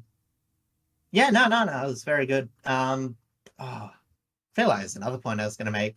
Oh, Billy Dowling, another young player, playing a very good job. Got beaten by Ward, which was the direct matchup. He had a very good veterans game. Um, you know, some good young kids playing for Adelaide. Like, even if they don't make the finals, I don't think this year's going to be a complete waste. I think they're going to be very thankful of um, what do you call it? Uh, the gradual formation of their defense. As I Yeah. said, it was all right at the start of the year. It's turning into one of the better defenses. It's not top five, but it's not that far off away from it. You know what I mean? Like, Yeah. yeah, it's pretty Like impressive. they definitely still have enough time to make a finals push. Whether it's sustainable enough for them, I don't think so because they still have pretty tough yeah, games coming up. Um, but yeah, it's exactly. like I know for the fans themselves, they'd be pretty disappointed if they don't make finals, considering where they were last year. That they should have made finals. Yeah, But in terms of just how many injuries they've had and how many structural issues they've had, to be able to actually fix those issues and like yeah. figure out I how they think it's should be without key players. Like again, yeah, Silthorpe, Tex has been missing half the season. They don't have Crouch at the yeah, moment. Rankin was out for a while. Now that they finally have a sense of structure again, they can at least push to, maybe finish a top 10. Like finish ninth, finish 10th. That's yeah. not bad at all. I think the biggest thing for Adelaide was just how bad their offense went from 2023 to 2024, Hmm. mainly at the start of the season. Like that was just woeful. It didn't seem clear cut how they were moving the ball forward. Where even some of these losses in the back half, they haven't been setting the house on fire. But they've been a lot more solid in trying to get that movement going forward. Things have patched up a bit. It's still not, as I said, I don't think it's going to be enough to get them back in the eight. But they'll have a few more wins to finish Mm-hmm. up the year, and this was just a very good performance. Yeah. And GWS, yeah, like I don't know, The orange might be tsunami is teething. currently just a wave. Yeah, pretty much. And yeah, as I said, it's sort of the opposite. Like, GOS find ways to score when you think they probably shouldn't. Um, but yeah, as I said, if they're not scoring out of their skins, it can look very bad. Like, as I said, they had the game against Port, they had the game against the Brisbane, I think it was. As I said, where they just were butchering the ball up forward. And, as I said, it's a year where they've got a lot of good players playing up. As I said, Jesse Hogan still having a fantastic year. Um, Callum Brown on his day can be quite well. Brent Daniels provides a lot. Mm-hmm. Toby Green is obviously Yeah, fantastic, but they have incredible players, and we've gone about this all throughout the season. But it's just this patch that they're going through. Just yeah, it's just as I said, it's just a lack of cohesion. yeah, And everyone's just as I said, suddenly down on form. yeah, and like as I said, it's sort of as I said, it's just the link up really. Like you watch them play, and it's not that surprising that they're not Mm-hmm. generating. You know what I mean? Mm-hmm. Like, I'll watch this, and as I said, like even defensively, like Jack Buckley and Lekalia still have some good moments. But you know what I mean? It's like they're passing it to get the ball intercepted, very short chains off half back, Mm-hmm. and then the ball's just back in there, and they get beaten by repetitive entries. Yeah, as I said, if they can't quell the sort of intercepts going the other way, they're just gonna plot around a bit, because the inside 50s, they were generally the same for both teams. It's 55 to 52. So despite the how many more scoring shots? Yeah, nearly almost 10. Yeah, it's just nothing much doing for Greater Western Sydney. It starts from the back half. Going forward, it's not much better. They just need to find a bit better generation because they have the forwards there that can produce. Absolutely. Um, and do want to. Like, it's not like the structure's that bad. It's not like they're not having players present. As I said, it's just a bit hard for them when they're not getting quality entries from players that probably should be providing a bit more. Yeah, no, that makes a lot of sense, and hopefully they fix these structural issues. Like find a bit more form Yeah, in some of their players that like aren't normally Caniglio. superstars. I think Cornelio, as I said, obviously is back. I think just this week.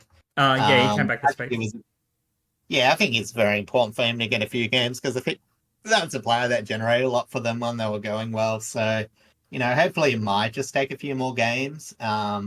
But yeah, as I said, I don't think it's just going to happen, because as I said, they have some hard nuts and win the ball. As I said, Tom Green, you can't fault his effort, but there's just nothing much coming from it. Yeah.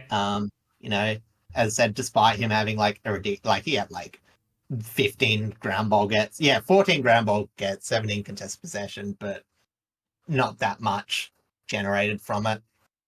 Yeah, so despite, yeah, being a fantastic ground player. Yeah, no, that's fair enough. All right. Speaking of lack of effort, let's move on to a team that did show a lot of effort this week and actually got a win because they have not looked too great, past month or so. But Geelong finally breathed life into their season with a win over the Bombers, dropped the Bombers back to Yeah, below 100 percentage, which we love to see. love to see. Got to keep that meme going. So scoreline was 69, 105, 96, 60. A lot of people, myself included, thought that Essendon would have had a lot of better form going into this game. And there were some players that definitely put in a lot of solid effort. I will talk about them Mm, a bit later. But Geelong finally looked back to where they should be. And I don't yeah, know, and it could have been just their younger players getting back into some form. Dangerfield having more of a captain's game. He did put up some pretty solid numbers. I won't mention him too much in my stats, but he had a good game. solid. Jeremy Cameron himself presented really well. Surprisingly, I feel like without Hawkins, it's actually kind of working out a lot better. Especially Yeah, well, I said it's forced Geelong's hand to play him up forward. and that allows So, like Sam De Koning to be able to roam a little bit more as well, up forward or down back where they need him. mm, Um, yeah, so exactly. uh, as I've already mentioned, I do really love hard on ballers, and Jack Burrows is going to be someone I'm going to talk about for this one. 26 Mm, touches, 10 contested possessions, 8 inside 50s, 4 clearances, 5 score involvements, 7 tackles, 13 pressure acts, a goal, and 572 meters gained. Um, Young superstar Tyson Stengel, who just re-signed to a 5-year deal. He was up against, I makes believe, nice to St have. Kilda. We were talking about this the other day. I believe St Kilda were offering 6 years. The And war chest. yeah, I don't blame him for not going to St Kilda, considering where they're at the moment. No. I think, Um, considering I would have loved him to stay at Richmond, but he was, did some immature things. They yeah, as I said. we made a decision. Looking back on it, it's probably a bad decision. We should have tried to keep him. Um, but You never where know. It where might just be not. Like, I don't want to say it's the adversity he had to go through, but you know what I mean? I think it's just like it the path of his life just yeah, resulted in these set of circumstances happening. and The I biggest shame think is just Richmond don't get I anything think out of it. him going to Adelaide was actually the best decision for him because it Yeah. allowed him to get close with Eddie Betts, which were then when Mm, Eddie retired, he went to Geelong to do some coaching. He told Geelong, take Tyson Stengel. mm. He doesn't really want to, because I think he's from Victoria for one, or he's Yeah, from yeah, I think he's from Victoria. So it's like he doesn't really want to stay in Adelaide. Like he wants to come home. Take him whilst you can. Geelong will do. It's not metropolitan Melbourne, but Geelong is close enough. yeah, Um, and you put him into that forward line, that now had Jeremy Cameron, Tom Hawkins, mm, and all of these other small players and other star players coming through the midfield forward, like Dangerfield, for example, Selwood before he retired.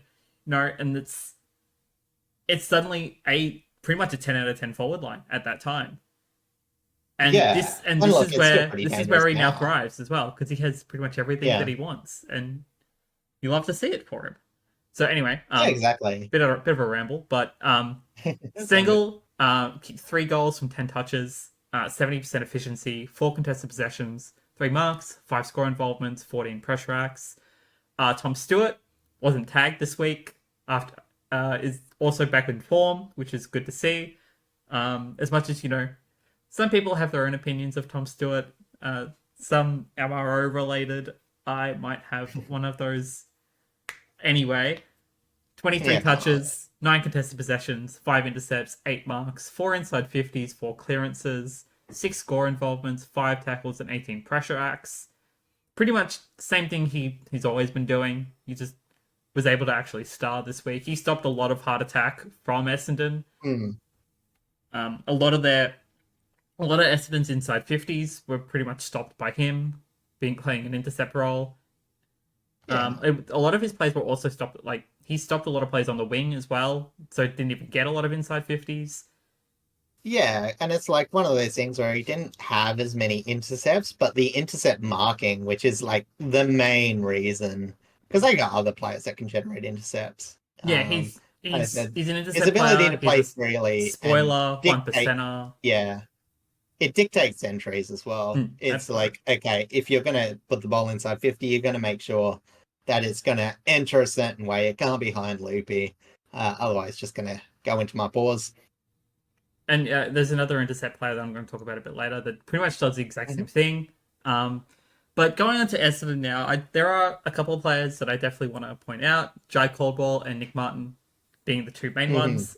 Caldwell specifically finished with 32 touches, 18 contested possessions, 4 inside 50s, 12 clearances, 3 score involvements, which is little lacking. We did again we talked about that in the previous games that high Mm. stat numbers but low score involvements isn't really a great sign. But I thought It's his sort of hard when Essendon only kicked 9-6 yeah there. You can that's understand true. why. But I thought again he was strong on ball. He had 12 tackles, 29 pressure acts as well. So like he had Mm. a lot of strong on ball efforts. It just wasn't enough conversion into the forward line. Or there was Yeah, plenty of conversion exactly. into the forward line, but there wasn't enough forward line conversion to score, I should say.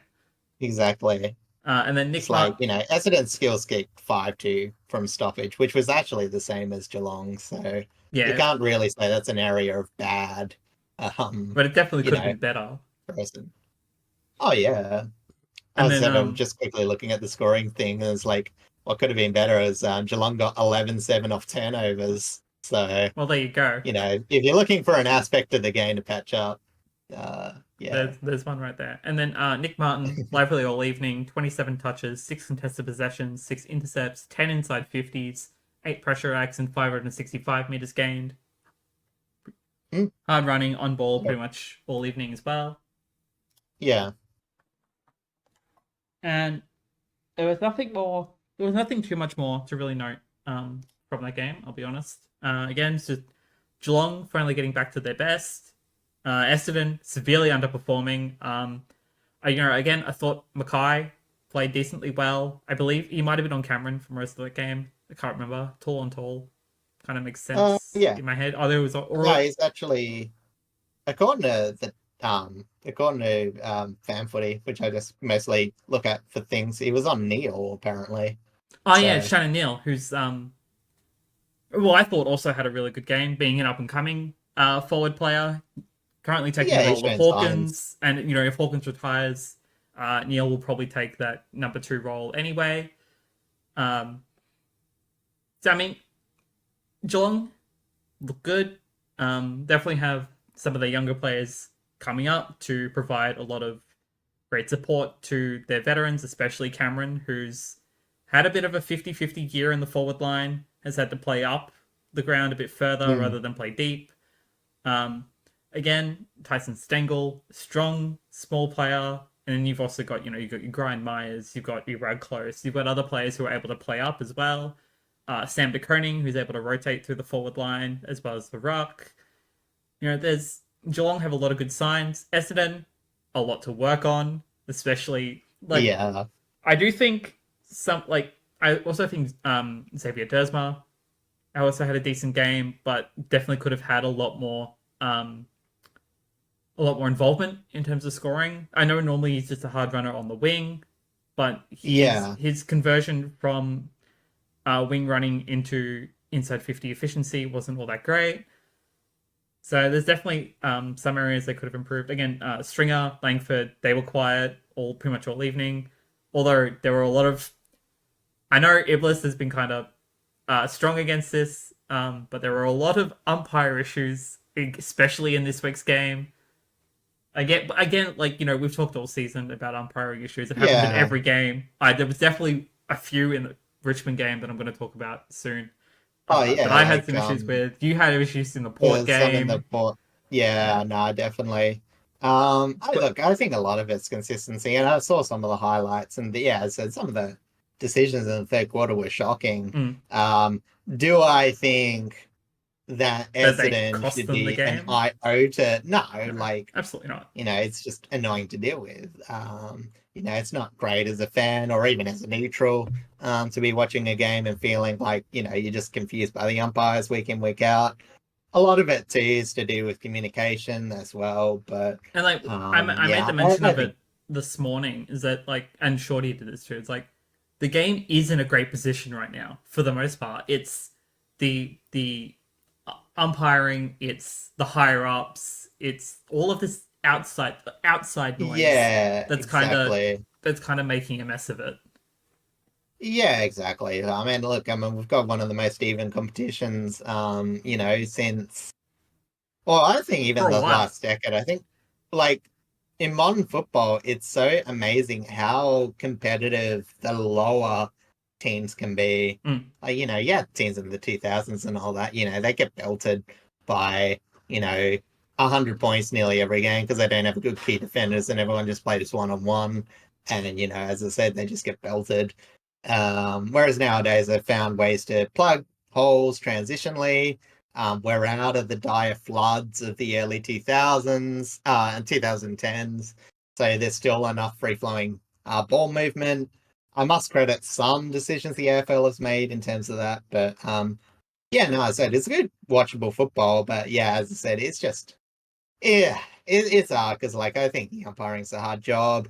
I think a lot of the media complaining half the time is just because, there's so much football programs to report on. Hmm. So every decision gets highlighted. It's much easier to see every match that gets played, to see every bad decision, even if you didn't watch the game. So, it's tough for the umpires. But, as I said, if you're looking at this game as an Essendon supporter and your biggest worry is the umpires, it's just, you know, Yeah, you definitely have a lot um, more things to worry about. well, not, yeah, I said, if you're a supporter, you're just happy that Essendon's been generally good. But yeah, as I said, this is Yeah, I just mean, you can't entirely game where they complain spit about a tough. top four spot currently, Yeah, top four. quote Yeah, as I unquote top said. four. Yeah. Oh, as Um, I said last week, and I still defend, like, they deserve to be in there currently. They've had enough they definitely consistency. It's deserve just, to be in yeah. the top eight based on their consistency, like just over the season. Mm. But whether they, whether they're able to play a different, whether their forwards are able to actually present more, like in the later games compared to Yeah. how they presented this week, that remains to be It seen as feels to a whether bit they'll stay. stitched at the seams, and it's impressive that they have been able to win as much, but I mean, when they get pretty beaten badly. And You know like what I mean? that's not a Obviously. bad thing. Sometimes strong, like if you're Mm. going for a premiership run, like sometimes you need to have a heavy loss game to kind of learn Yeah, kind of. learn more, because you learn more Think from. Essendon are kind of in that position, but you know what I mean? I think it's actually the opposite. I think the fact that they're winning close games because, on the flip side, it could be you're losing close games and getting belted Yeah, by 40 every fifth week. You know what I mean? So, when close games yeah. show more of your tenacity and your there's another word Yeah, I'm I looking never for, but think like that Essendon's sort of not thing. working hard. You know what I mean? Like, I don't know working size, but you know what I mean? Like, there's a consistent effort that Essendon bring in, week out. Mm. We see it in this game. As you mentioned before, Jack Caldwell, sort of the signal poster for that with his sort of performance. But, yeah, as I said, yeah, just in general, their midfield performance, it is a bit Zach Merritt dependent. It is very much like Um, merit dependent. you He got know, shut down pretty um, hard this week. yeah, and their forward line, as I said, it's generally pretty good, but it swings and roundabouts, to who performs every week. It's been Langford for the mightiest time. He's dropped off the last month. Stringer's sort of come back from it, but, I said, didn't have that many disposals that game. Yeah, as I said, Gresham just occasionally provides, but yeah, it's not quite enough. You know, it's not quite enough when things aren't going their way. You know what I mean? It's not enough to keep them in it when, they're getting smashed in the clearances or, you know, um, yeah, it's just, they're very, I don't want to say they're momentum based, but they're very um, positional based. They're very disposal based. If Essendon are winning the ball, they generally do pretty well. Yeah, it's usually off If they're disposal not, count. yeah, exactly. And I know it seems a bit too straightforward, but there's teams that do a bit better at stuff like generating intercepts Hmm. and, than what Essendon are able to do off the ball. Yeah. But I, I mean, it's still not terrible. It's just a bit lacking, and it just showed a lot today. Or oh, over the Sunday. weekend. Yeah, Okay. Saturday. Yeah. Anyway, speaking of Sunday, let's move on to Sunday. And you've got the game at Bleh. Marvel Stadium, which was, according to you, one of the worst games you have ever seen so far, Lock like it this in. Top season. 3 worst games of the season. Like, I mean, the other Sports St Kilda game, like, when The you're St Kilda making Gold the Coast game was pretty terrible. Both of them were. it Because I played them was, twice now. I don't know. Yeah, I don't know which one was worse. I don't want to think about it. I watched both. I don't know. Yeah, I mean, look, as I said, it was pretty wretched. Um, like when the computer machine spit out Port versus St Kilda dual matchup, because there's been some pretty terrible games in their history. You got the Cans a couple of years ago. Hmm. A few other, like the one where Robbie Gray kicked that miracle goal, but the rest was a pretty crap match. Hmm. Um, yeah, as I said, I think you just press refresh. You know, it may compromise the integrity of the competition, but you can't just have them playing 2 games in a season. I know Port normally win it, but hate to see it. I talked about it in like a Discord call. I think St Kilda's only won once in the Ken Hinkley era against Port Adelaide. Interesting. So about the same as their dominance over Gold Coast. In terms of the actual game, I'll actually talk about it, I guess. Port overall had position dominance. Couldn't help turning the ball over. Like there wasn't a high amount of turnovers Hmm. it was it was like almost counterintuitive. Like the turnovers were so bad that they allow free flowing movement the other way. So, like normally you have a turnover and that might lead to a bit of another turnover because it's like, a contested mess. Hmm. Or no, this is just like a bad turnover that led St Kilda have nearly all their score. Um, yeah, St Kilda's forward line was very dismal. It'll be a media beat up again for King as he just got absolutely towed by Zach Thatcher. As I said, I don't like to say efforts or whatever, but he's definitely 100% down on confidence. There was just no optimism from him in his leading patterns, and he wasn't able to take any contested marks. Higgins was the livelier option, but a wasteful one. I don't know. Yeah, I hope you didn't. Yeah, you were you I were was at the safe from Richmond watching game. I this didn't get to see game. it. But sort of probably a highlight of how this game was. Higgins had a set shot from 30 meters out on a slight angle. Um, Saints were coming back. They just kicked a couple of goals. Higgins actually kicked the goal before that too. And what did Higgins do? He had a dreadful low run around snap, was touched, went for a behind. It killed Saints' momentum. And yeah, as I said, Port ended up winning. Marshall had a very solid battle with Sweet. Hmm. It was a very interesting matchup because obviously Port tending, I don't know, like Sweet did enough. It was just he's not that great defensively. Marshall took him to the back line and he scored 3 goals. 3 goals from 3 marks inside 50. Great game for Marshall. I think he scored 3 goals too overall. Aaliyah, he was pretty solid in defense. So was Zach Thatcher too. Horn Francis, I thought was also very positive. He generated, and I'll say this, like, I do like Butters and Rosie, and they've racked a lot of possessions, but one thing I hate about Port is they'll play on to their detriment in really dumb ways. Like they'll get a really nice mark, working the ball inside 50, but they'll handball to someone facing the other way on the boundary line. They're kicking a crap inside 50. So it's like, while their possessions look very well, like it's an effective handball for them. Welcome to It's Richmond. really minimizing the wayport attack. I think Rosie's actually a worse person at doing this than Butters. But you know what I mean? It just stifles a lot of offensive play. Yeah. Port were just terrible putting it inside 50. And the worst thing about this too is like for St Kilda, like Port were the reason for a lot of their goals, like literally every goal. Like, I'll get the stats here. Like, I wasn't going to go through it exactly, but it was pretty bad. So their score sources from kick in 0-3-3, from stoppage 0-4-4, That's from dreadful. turnover 8-5-53. Okay, turnover not too bad, but rest of Yeah, it. but Port were like some of the turnovers from Port were just like so bad. You can't like expect a normal team. Like a team has to be playing pretty bad to generate those turnovers. And it's just concerning. It's how St Kilda got all their goals. And we've said it, week in, week out. They've got one of the worst midfielders in the competition. Jack still tried his hardest. Again, he could have had a goal to either tie up the scoring or put them in front. Unfortunately, it landed short for him, as he's had a very trying, but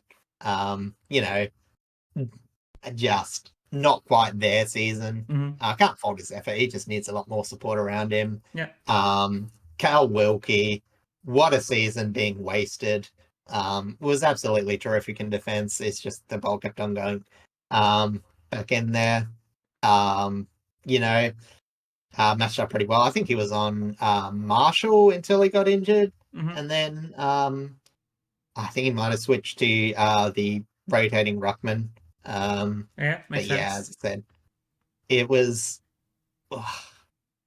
I don't know if there's actually much more I can talk about. Like nothing much happened. No, it was a low scoring game. It was dreadful all across the ground. Game. Like honestly, like you look at some of the stats and you think, oh, these players are like, nah. Like it was possessions not going to much. I will say for St Kilda, Sinclair again, like he got involved. It just didn't generate into anything scoring wise. Mason Wood, I thought, was one of their best players in transition. Again, I think he's having a pretty solid season.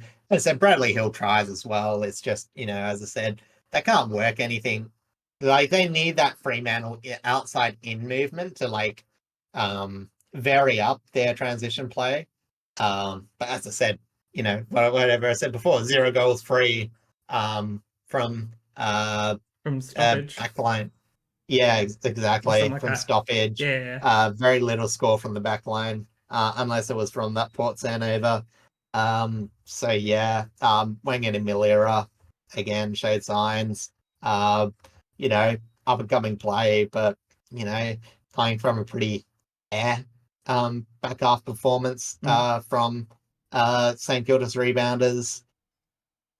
Yeah. I don't know. If there's Honestly, not much more to say, there's not much more to say. Will Lawrence, I thought was okay on debut. Only played a quarter of the game. Got involved a bit. Had a pretty good intercept possession coming late. Logan Evans kicked a fantastic goal, absolute freebie from a kick out. But yeah, it was nice to see him because he hasn't had much possession, but playing pretty good defensively, which is what Port's needed. And yeah, I don't want to say anything more. It was pretty terrible. I will say, in terms of spirit, in terms of watching Hinkley after the game, I still like, seeing him. You know what I mean? He's a very heart on the sleeve man. He went through a lot that week. I'm really glad that he got the win. Because as I said, I don't wish him badly. It's been absolutely fantastic for the club. I believe he's most likely a decent person. But yeah, as I said, it's just structurally, there's a lot to be lacking. especially from that performance. But yeah, at least they got the win. Yeah, Um, 4 points yeah, is it was four just very, points. yeah, as I said, it would have been worse for St Kilda if they had any hope. I don't think they do at this point in the season. Um, but No, they yeah, need so they it's need all going to a be for they their pretty much league. need a strong clear run to be able to even make it at this Yeah, point. I I don't did think want they to pose will. a question because I've been seeing this a bit on the like, oh, Ross Lyon, like the list isn't as good as what, was touted or whatever. And I know, like I'm saying, like I don't think it's very fleshed together list.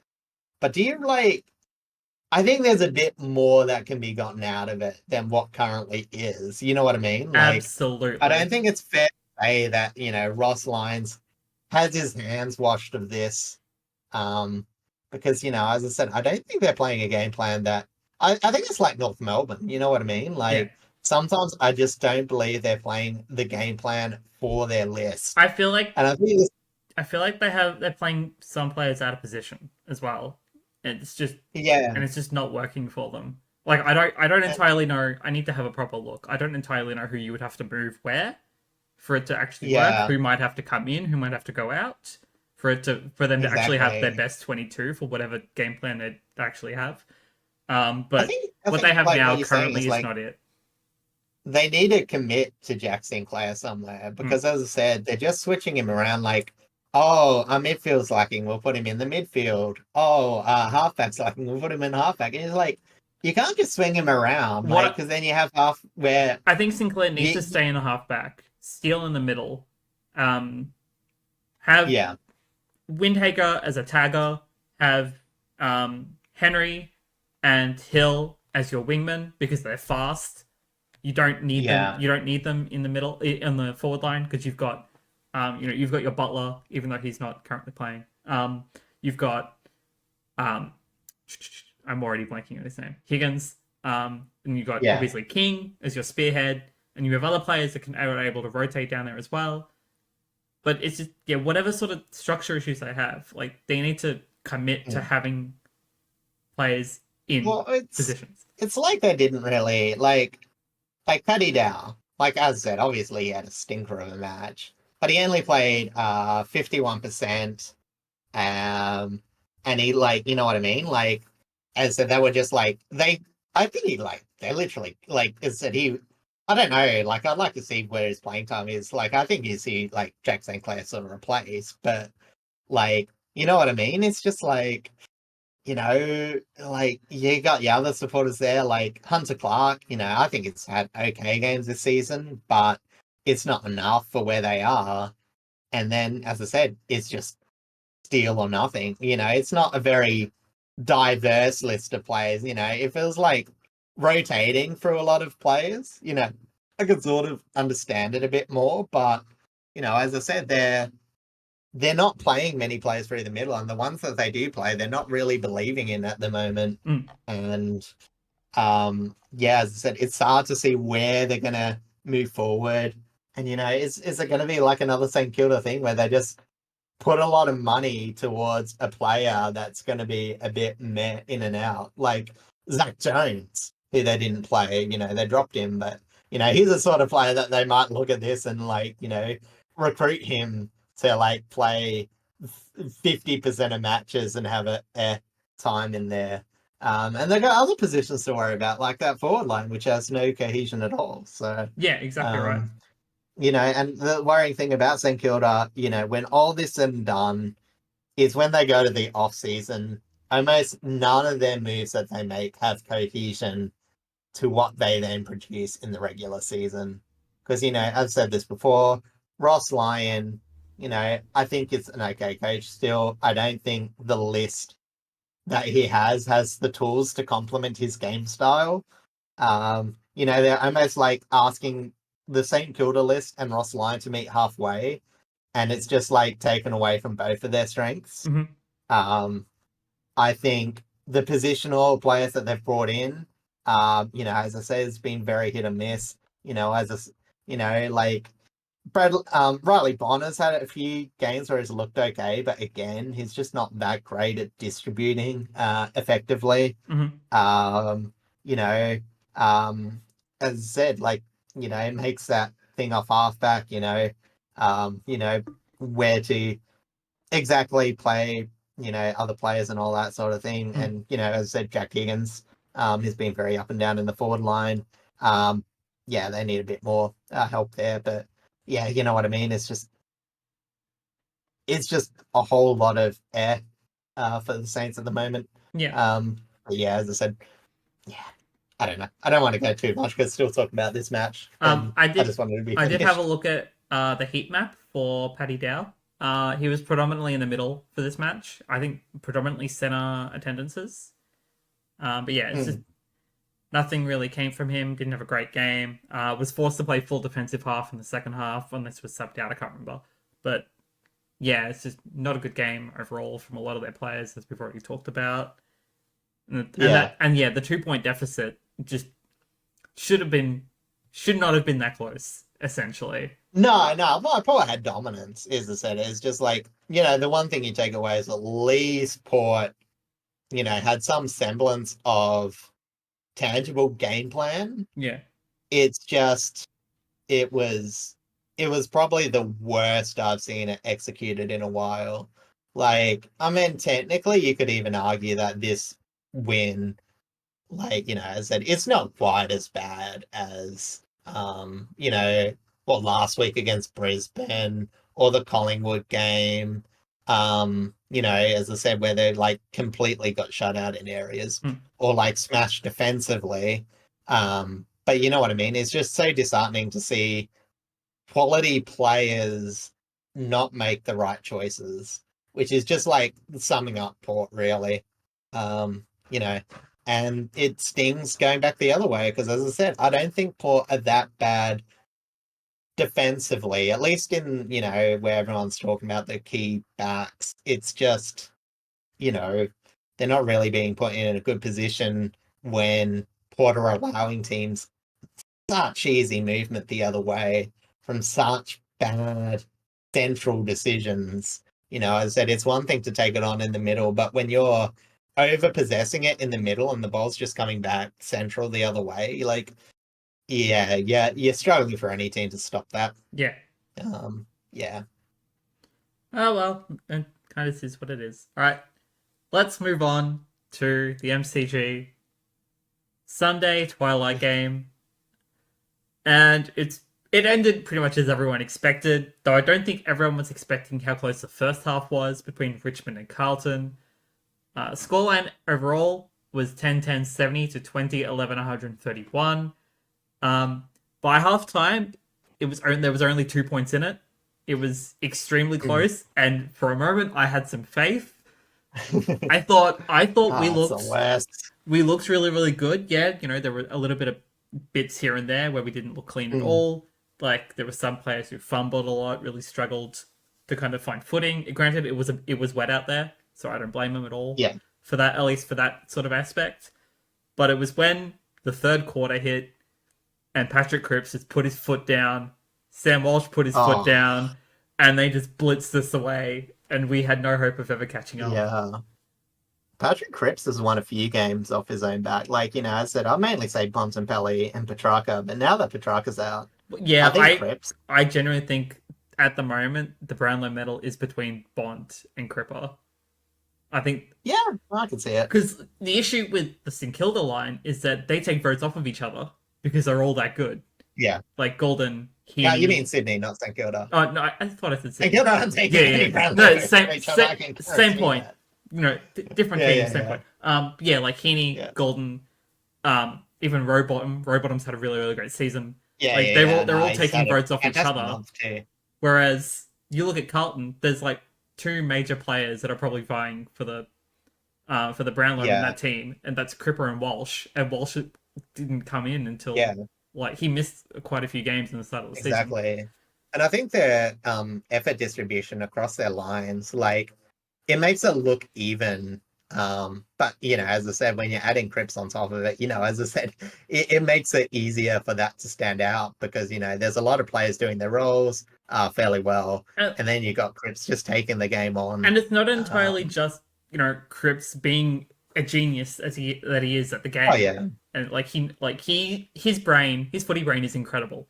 There's no doubt about Yeah. it. But it's also It's got better. it's also their with coaching. age. Like Vossi clearly knows what he wants out of his players, knows what he can get out of his players, and he just lets them have it. Like, sure, maybe he moves a couple of magnets across the board. Like maybe he focuses on a couple of specific players. But when you just let Cripper and Walsh just do whatever they want, they will win games off of their own boots. Yeah. He's got faith in his players, even when it's not going that well. Because, when Carlton had those injuries, they only played a few select movements to try and generate it.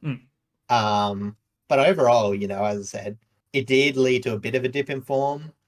You can see now where all the pieces have come together. There was still positive movement from that slight down period for them. And obviously, the biggest one, Zach Williams going forward, weren't even at 100% strength because Tom de Koning was out late with soreness. So they didn't even have the number one rock. They had to bring up Pitt Net. And they still looked this dominant. Granted, and I'm going to mention him. I'm going to mention him in a bit anyway, but Toby Nankervis, game 150, dominated Pitt Net the rock. But clearance machine, Cripps, clearance machine, Walsh. You also had Kennedy in there. You also have, Owies going from middle to forward. You've got all these other players who were just strong on-ballers that just can win games off of their own boots for Carlton. And that's why Carlton is so dangerous going into the later half of this season. Yeah, honestly, I've loved their football for the last a bit over a month or so. Apart from Sydney and Hawthorn, in my opinion, they're definitely one of the more exciting teams. They're definitely one of the most exciting teams to watch, I should say. Yeah. So let me run through some statistics. Obviously, I'm going to start with Cripper. I wouldn't be talking about him this much if I wasn't going to start with him. 40 touches at 80% efficiency, 17 contested possessions, 9 inside 50s, 14 clearances. For some reason, I have an 8 here. 3 goal assists, 8 score involvements, 4 tackles, 15 pressure acts, a goal, and 468 meters gained. Nick Newman, really strong at running both ways all evening. 28 touches at 75% efficiency, 14 marks, 6 inside 50s, 10 score involvements, 5 tackles, 13 pressure acts. Sadly, a behind, but 706 meters gained. And then former small forward for Essendon, Orazio Fantasia, was the spearhead in the forward line, whilst Kerno took a bit to get into the game. He was being shut down by Ben Miller for for at least the first half. Fantasia finished with 13 touches, 84.6% efficiency, 5 marks, 8 score involvements, 19 pressure acts, and 4 goals. Where was I going to go? Harry Mackay, was also getting shut down a lot by one of my now new favourite players, mid-season draft signing and debutant Jacob Blight, who was originally signed as an intercept defender, might I add. Played purely one-on-one against Mackay and pretty much shut him down most of the evening. I was very, very impressed. He looked like he already belonged at AFL level. Yeah, I was going to say debutant too, yeah. He's only 21, I think. 21, 22. So he's still quite young. And I'm very, very impressed with what I saw. Signed him as an intercept defender, but he played predominantly one-on-one. I would assume that's primarily due to the fact that he has height, and we're currently lacking that in the back line. Yeah. Especially up against Carlton. Which I like the fact that we put him in and put Bolter back up forward, because that's where we've been needing it. Despite the fact that I thought Kozi, Jacob Kazitsky, actually played one of his better games for us this season. Yeah. Since we signed him. He was presenting well, took strong marks. He kicked 2 goals, I believe, from... and I think, one of the things where he has done well is he needs that other big imposing body up forward, because I don't while I think Lafau obviously played really well in terms of synergy with Kazitsky, he's also not tall enough, and he's got the strength and the big body, but he's not tall enough to be able to play the sort of role that he needs to be. Because I said Kazitsky's not strong enough to make his own space, and Lafau isn't too short. The type of leading forward to as I said. He's not meant to be a key forward. He's meant to be the number 3 forward sort of option. So as you said, Bolter Up forward. playing forward, Very good. long term is going to have a lot more positive impact. Especially for if Richmond. we're going to keep losing Lynch to these small injuries.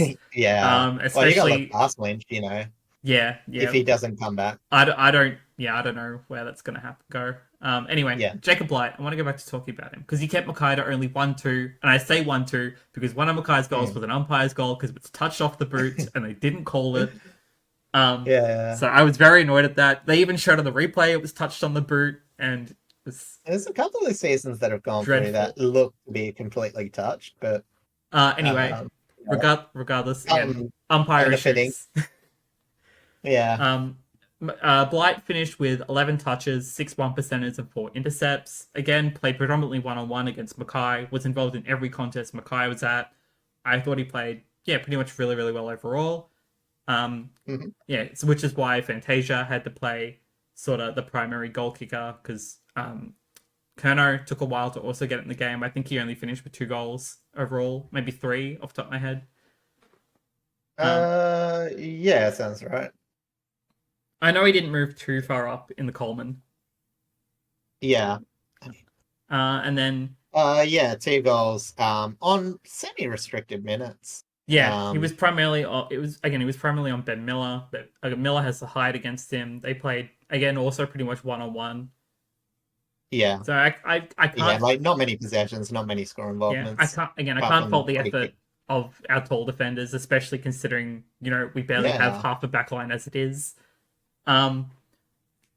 Speaking of backline though, Nick Voston, always a star, big fan of his intercept role. 21 touches, 9 contested possessions, 10 intercept possessions, 3 score involvements, 3 tackles, 12 pressure acts, and 332 meters gained. Yeah. I do want to talk about a couple of player issues that I had. Hugo Ralsmith. Normally, I'm a big fan of Hugo. I thought he had a pretty poor game. Yeah. Shea Bolton. He's the big one that a lot of us have an issue with right now. This has been maybe the past month and a half. It looks like he's playing more of an individual style of game rather than a team style of game, and exactly. And it's not to his fault because that's kind of just the way he's been when he's been in the forward line, and it's usually worked. But with the style of the game that we're playing right now, I don't think that's where he's needed. Honestly, I wouldn't mind seeing him on the wing, or if we lose Daniel Brioli at the end of the season to Gold Coast, put him off halfback because he has the run, he has the speed. He's good on his feet, he's light on his feet, he can kick long, handball long, he can do the sort of stuff that a halfbacker can do and a wing player can do, and it allows for more individual style of play rather than like more team-based cohesion style of play. Yeah, and I think, also other thing... Because, he doesn't have the height to be able to really play, strong center. He doesn't have the big body to play strong center either. He can't play deep back. He used to be able to play deep forward as a small forward, but our forward line structure clearly isn't there for him at the moment anyway. So I'd rather see him move to, as he mentioned, a role that utilizes his pace. Yeah, with Ralph Smith struggling, as the option, because, as said, obviously, I've just looked at the brief stats of this game, but I thought it was a bit funny. As I said, Carlton and Richmond matched each other in every score source except turnovers, which was 96 from Carlton, 36 from Richmond. Yeah. And, as I said, ball use, probably it's been a bit of a bane for Richmond all year, and I'm not going to harp on it too much because obviously they're not playing their best players. But, a move like that, as I said, it might be, because, obviously I mentioned it with the Bolter thing, you want to be looking beyond this. You don't want to be you want to look towards the future rather than plan. just the rest of the season. Exactly. There's not much point, patching this boat. You're just trying to get it to the off season in a relatively decent looking shape. To work on. But it's one of those small moves that you wouldn't mind seeing a bit more. Unfortunately for Richmond, a lot of their best players are more hard nut, sort of pretty distribution isn't exactly there for. Speaking of hard nut, that I've also been pretty disappointed in is Jack Graham. I think he's been really, really poor. over the past month or so, which is really sad because he's personally my favorite Richmond player. Has been Yeah, since we okay. picked him up in 17. Oh, wait, Yeah. yeah, we picked him up in 17. Become the champion grand finalist that he was in 17. Mm, Sacrificed in 20, so he only got 2 premiership medals. But point is, or was it yeah. 19? I can't remember. Anyway, he's been really, really down on form. Which is really sad because he's always been a strong tackling bull, but it feels like ever since he did his shoulder, he's been really struggling to fill that role Yeah. again. And honestly, I know there've always been rumors that he wants to go back home to Adelaide. He wants to specifically play for Port. Um, Honestly, with where we're at this point in time, just in terms of team structure and stuff, as much as I want to keep our players, I love our players very much. It's better for the Yeah. future of the club if we trade, get some decent picks, especially if there are like Gold Coast are offering 2 first-round picks for Daniel Rioli. Yeah, I was gonna say it's like you don't want to lose all your players because obviously like Rioli, Rioli and Baker Baker, are like the major and two. the other one there was another one tossed in. I mean, it might have been Graham actually, I know. but Yeah, the rumor is that Graham does want to go back home. I think he's still under contract though. There's also rumors that Bolton wants to go to Freo. That's again still oh rumors as yeah, that well. might be the one. Like again, there are It's like in the context like there's going to be off-season moves. You know you're going to lose a few. You want a couple of decent returns, yeah. but also be a bit proactive the other way. Be like, right, we're not going to just gut the team because we've got some good things going No, on. absolutely What can not. we bring in to support it?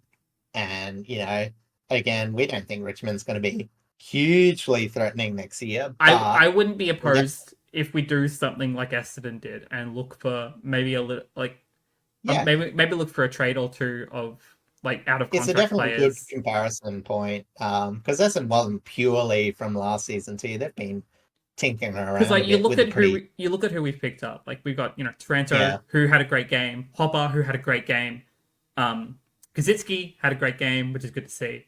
Like Yeah, have signed some talent that's actually showing promising signs for us for the future. yeah. But it's just about either And as I said, like Richmond are blooding some technically more. showing good depth. It's Yeah, just, like we're as I able said, to. every week they're rolling out depth. Yeah, exactly right. Like we playing Blight was our 41st player of the season. Exactly. It's ridiculous. So So yeah, that's what I it's said. like Like we I'll have all this talent. We're able to keep up at least for half, maybe 3/4 the game with all of these top teams. On one hand, we can beat one of these top teams. mm, Um, yeah. but it's also like we have an opportunity now going forward to Mm, either recruit from other teams some younger players to build with our current veterans, or to go into the draft before Tasmania shows up and takes all the picks. yeah, This exactly. is pretty much You want to sort this of year and maybe yeah. next year are our 2 best shots at it. Well, I think even next year gets compromised a bit because it starts Oh to yeah, where because I think I the think they get a Tassie few. VFL team is going to start Yeah. building, and then that's going to So yeah, grow that'll into be the interesting. AFL side. So yeah, Yeah. So this yeah, as I said, this it's a good this draft period is pretty much our only honestly, shot. the fact that Richmond aren't in a West Coast sort of position last year, is really important because yeah, otherwise it could be a I much mean, more dire situation than it partially really we is on are. We're paper. lucky that we have had just enough players to not have to dip directly into our VFL side, thankfully. Yeah. But also on the other hand, like we're still, even though we're keeping up with teams, we're still not winning games. Like we're Yeah, but you know what I bottom mean? two. It's like West Coast last year were not AFL standard. No, Richmond this year are in the leagues of an AFL team, which is ridiculous. Um, but yeah, no, ridiculous is a good thing, obviously. But yeah. as I said, it's just their defense is shot from turnovers, Our which defense is is just shot sort from of part of things. turnovers. You We've had can't, too many yeah, injuries in the back line. like what are you gonna do? Yeah, You know? exactly right. And then, speaking of injuries, I'm just going to wrap it up with injuries. Dustin Martin, a lower back injury, not looking Mm, good for the superstar. This actually could be the end of the season, depending on how bad it is. I yeah, don't know if it was just tightness. Don't know if it was like actual like major injury. He looked like he yeah, was struggling to stand on it, which wasn't great. Yeah, well, he missed a couple because that's how he got to play his home Oh yeah, no, like he 350th. was purposely rested for a couple of games. The game Yeah, I where he know, was meant but to go over like, to Adelaide was illness. Apparently, we all know that was yeah, false, but yeah, I know that. But you know what I mean? It's like he's had these concerns, and it's just very hard for him to like, because it's not going to get any better until he no, either, you know, goes off, the playing list, goes on the long-term injury list, which, Richmond can't really afford. not right now. No, Otherwise, as I said, the other options like an early surgery, but by that time you're not going to come back at the end of the year anyway. So, yeah, and it's like it's just like, do you want to risk further damage or do you just want to put him on ice? it's the same issue that we have that we just have with Grimes because he's called Yeah, time on the rest of the season for a similar injury, yeah, and that's why exactly. he's been out for And most of the season. And honestly, even as a quality of, yeah, he should just retire. Like as much as I want him to play a farewell game, at least it's not going to happen. yeah, It's just gonna. It's. I think it's time for Grimes to retire. Honestly, as much as I want him to keep playing, I think it's time for Dusty to retire. mm. Prestia, Yeah, and probably the that's the same thing is like thing. even with Martin, it's like, it even comes down to personal quality of life because you don't want to be like living the rest of your life with a permanent back No, injury absolutely because it not. only takes one bad incident and you got a back issue for the rest of your life. So, but Dusty Martin, especially his family as well, Mm. yeah, like I said, you hope that he makes the right decision, but I got no idea what that will be. They'll just As work long it out as themselves. as long as it doesn't completely like losing all of his veteran talent at once, probably not going to be a good Yeah, thing. it's hard. Same if we're Yeah, losing a bunch of players to trades. Like you don't want that yeah. either.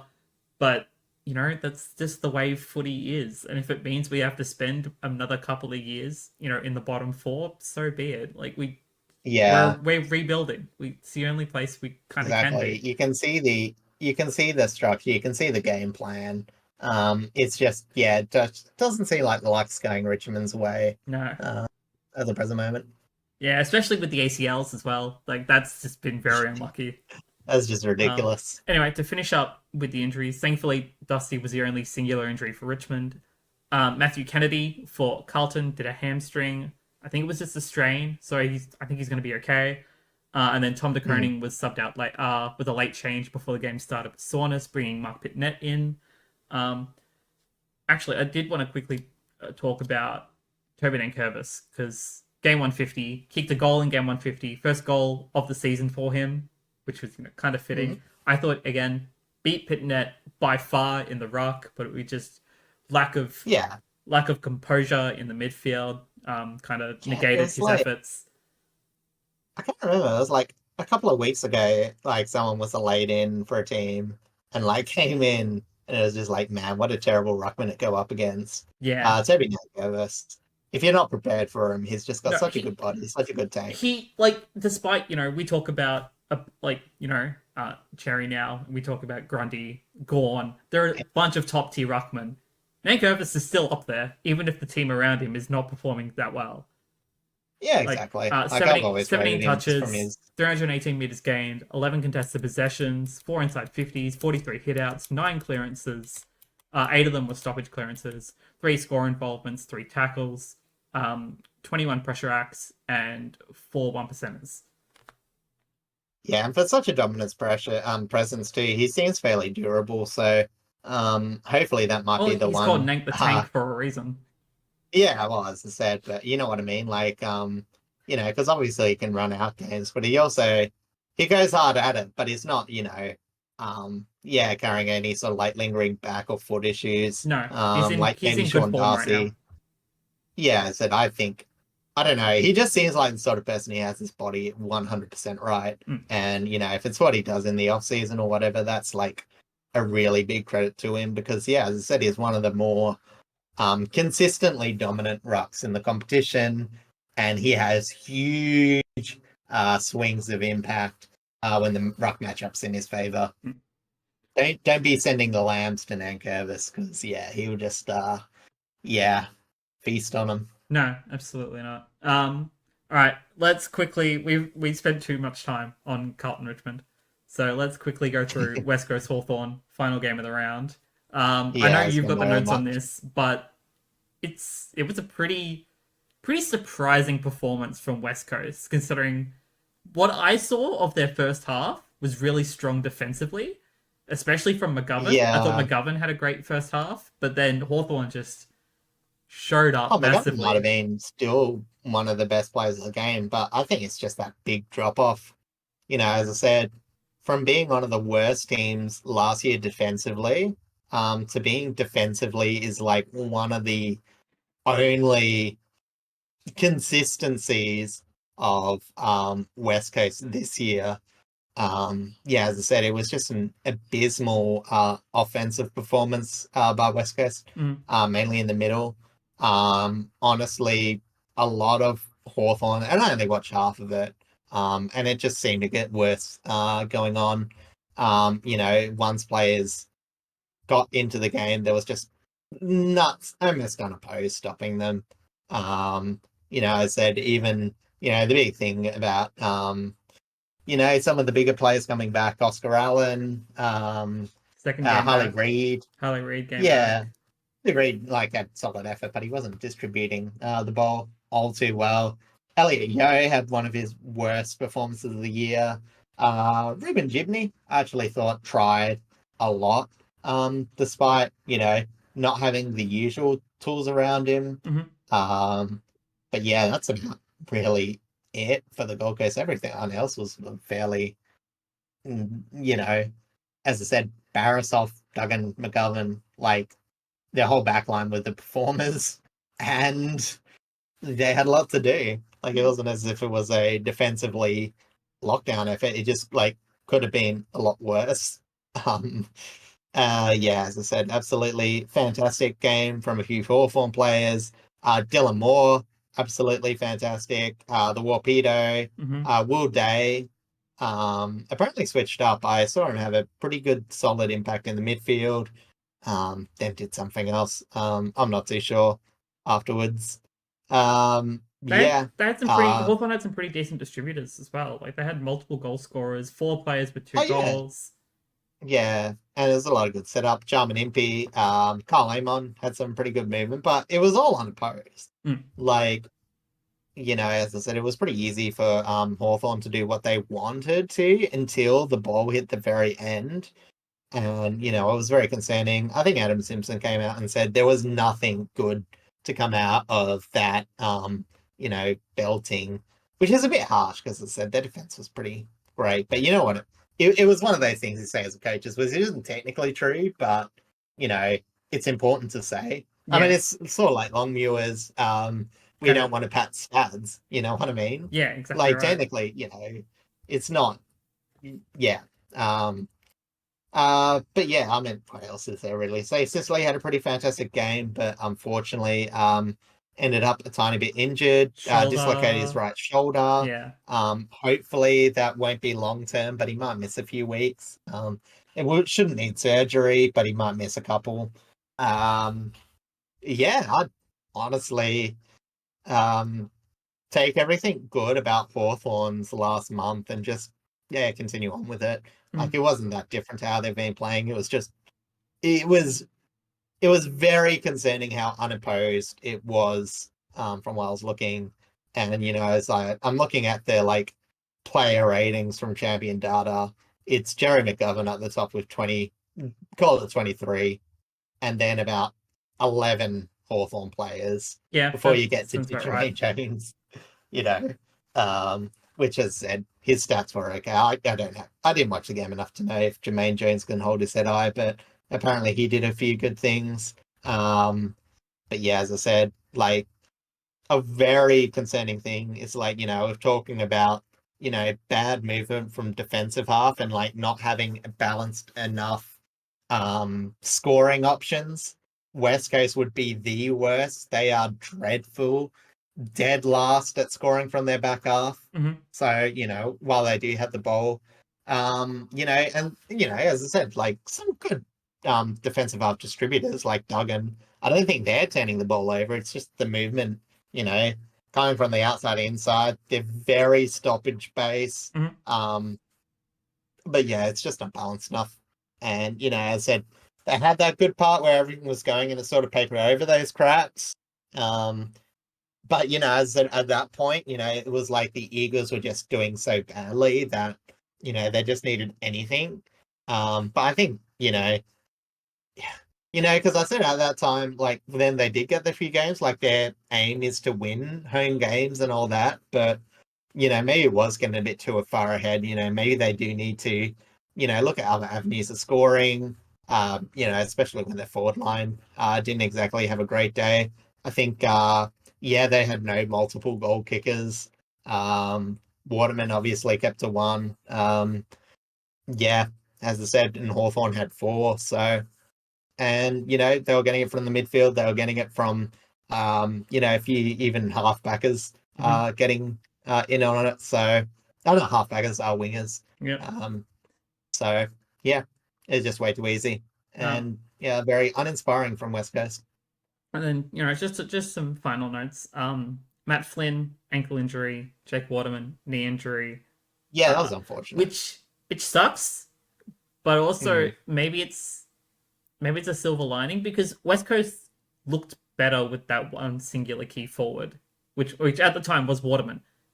But could they do the same thing by having just Allen? I mean, I know last week they had both of them out there, and there were positive signs for both of them out there. Yeah. But now if they go back to only having the one key forward, could it make a difference? Nah, you got to look forward. As I said, I think it's just. I think because again, we're talking about scoring from stoppages, and that's where you get like one-on-one matchups. Normally from stoppages, that's when it starts. You can if you get a bit of space, you read the stoppage, you can get a good inside 50 mark. Whereas, as I said, when it's transition, you get a lot of intercept plays, and West Coast is struggling even to get the ball into transition. I should say they got absolutely smashed in the disposals, like 278 to 426. Like it was a feasting. As I said, like West Coast, the only good performance was their defensive half. This was bad. Yeah. So no, as I said, I think you just gotta take it back to basics when you're a young, struggling team. You just gotta get enough effort in, what you think's gonna be your standard matchup, and just try and get the most, which is clearly, not, because as I said, you can't just rely on Elliot Yeo having And a big Harley game Reid. every time. Well, I mean, Harley Reid had enough of it. It was just, as I said, it's a lot to ask a kid. Yeah, it is.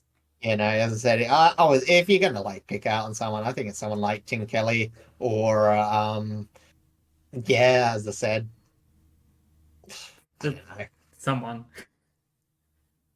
Oh, as I said, their forward line, like Liam Ryan, still. When they did get the ball forward, they didn't exactly do all that much with it. As I said, Liam Rowan got one. Tyler Brockman hasn't really gotten into it all season. It's been a bit of a, I don't want to say bust, but you know what I mean. It hasn't been that great. Yeah. As I said, it's just, I don't know.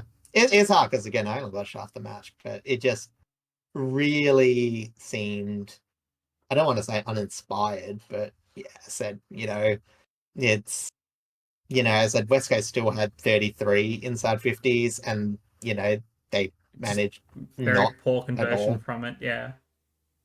Oh, yeah, it's hard to say poor conversion because it's still only 33. I would be amazed. Well, it's the biggest inside 50 differential of the round, 60 to 33, but there you go. you know what, as I said, 4-9 from it, as I said, it still could be a bit better. But yeah, as I said, the fact that Hawthorn only scored 14-10, as I said, might be a small bit of relief for West Coast. Yeah, I said nothing left to say. It's pretty dismal. Yeah, I agree. But yeah, good on Hawthorn for continuing. I thought they might slip up after the bye. I thought they might get shown up a bit. I thought West Coast might be praying for a bit of a fast start. And it take Hawthorn a bit of a while to get going. But yeah, it was a bit more poor conversion. And as I said, Hawthorn did have that slow start that I expected. Just West Coast did nothing. while that was happening. Yeah, pretty much. All right. Now that that round's over, let's take a quick look at the ladder. Usual suspects at the top two, but Sydney are now only 2 games clear at the top of first place, with Carlton having their win and Sydney losing to Freo. Freo have jumped up to third position, tied with Essendon on points, but beating them in percentage, with Essendon having dropped back under 100 percentage and sitting in fourth position. Geelong have moved up to fifth and now tied on points with Collingwood and Port Adelaide, which are sixth and seventh respectively. Brisbane coming up in the rear at eighth position, having pushed in from the top eight, from outside the top eight, on 34 points. The Western Bulldogs, GWS, Gold Coast Suns, Melbourne, and Hawthorn all sitting on 32 points, and are currently at 9th to 13th respectively, all half a game outside of the 8, making the run for the 8 still incredibly close. And we've only got 8 games left, which is why what we're looking at could change dramatically in the next couple of weeks. Yeah. There's going to be a lot of movement in the last 8 rounds. And then there's a massive jump in points. There's 2.5 games between Hawthorn and Adelaide, with Adelaide currently sitting at 14th. St Kilda moved down to 15th after their insipid performance against Port Adelaide. And then West Coast, Richmond, and North Melbourne haven't moved at all in the bottom 3 positions. Yeah, exactly. It's just been a bit stagnant from them, but a lot of movement elsewhere. So, we'll see where that comes up. Yeah, the 8 is still very much up in the air. 8 with top 4 is still even up in the air. I think top 2 are probably solidified, honestly, but everywhere else it's still 50-50. Like I said, it was looking like Port might be able to snag 3, but obviously they fell off a cliff. I think if they won a couple of those home games against good opposition, they might have, but so they're just very down on form. So it's very hard to see who will take it. I think you got to give it to Collingwood. One of the more likely teams. I know they lost against the Suns, but looked fairly up and about. Yeah, exactly. And then maybe probably Geelong, Fremantle, and hell, even Brisbane now. I think they're a sneaky chance to get back up. Interestingly enough, just whilst I quickly look at this, at the last 5 games played, Hawthorn and Carlton are the only 2 teams that have won all 5 games. Yeah. It's now an interesting little statistic. And then West Coast are the only team to have lost all 5 games. Yeah. It's been a bit bad ever since their small little patch of form with the wins against what was it? Fremantle and Richmond and the other one. North. Yeah. I think so. I can't remember. No, I think that's correct. Anyway, let's move on to the games ahead. We'll quickly run through them. Friday night blockbuster, Collingwood and Essendon at the MCG. Nice. I think based on form, I think Collingwood should take this. Especially with now that they're nearly back to full strength. They're looking really good. They might miss McCreary if he's out for a longer period.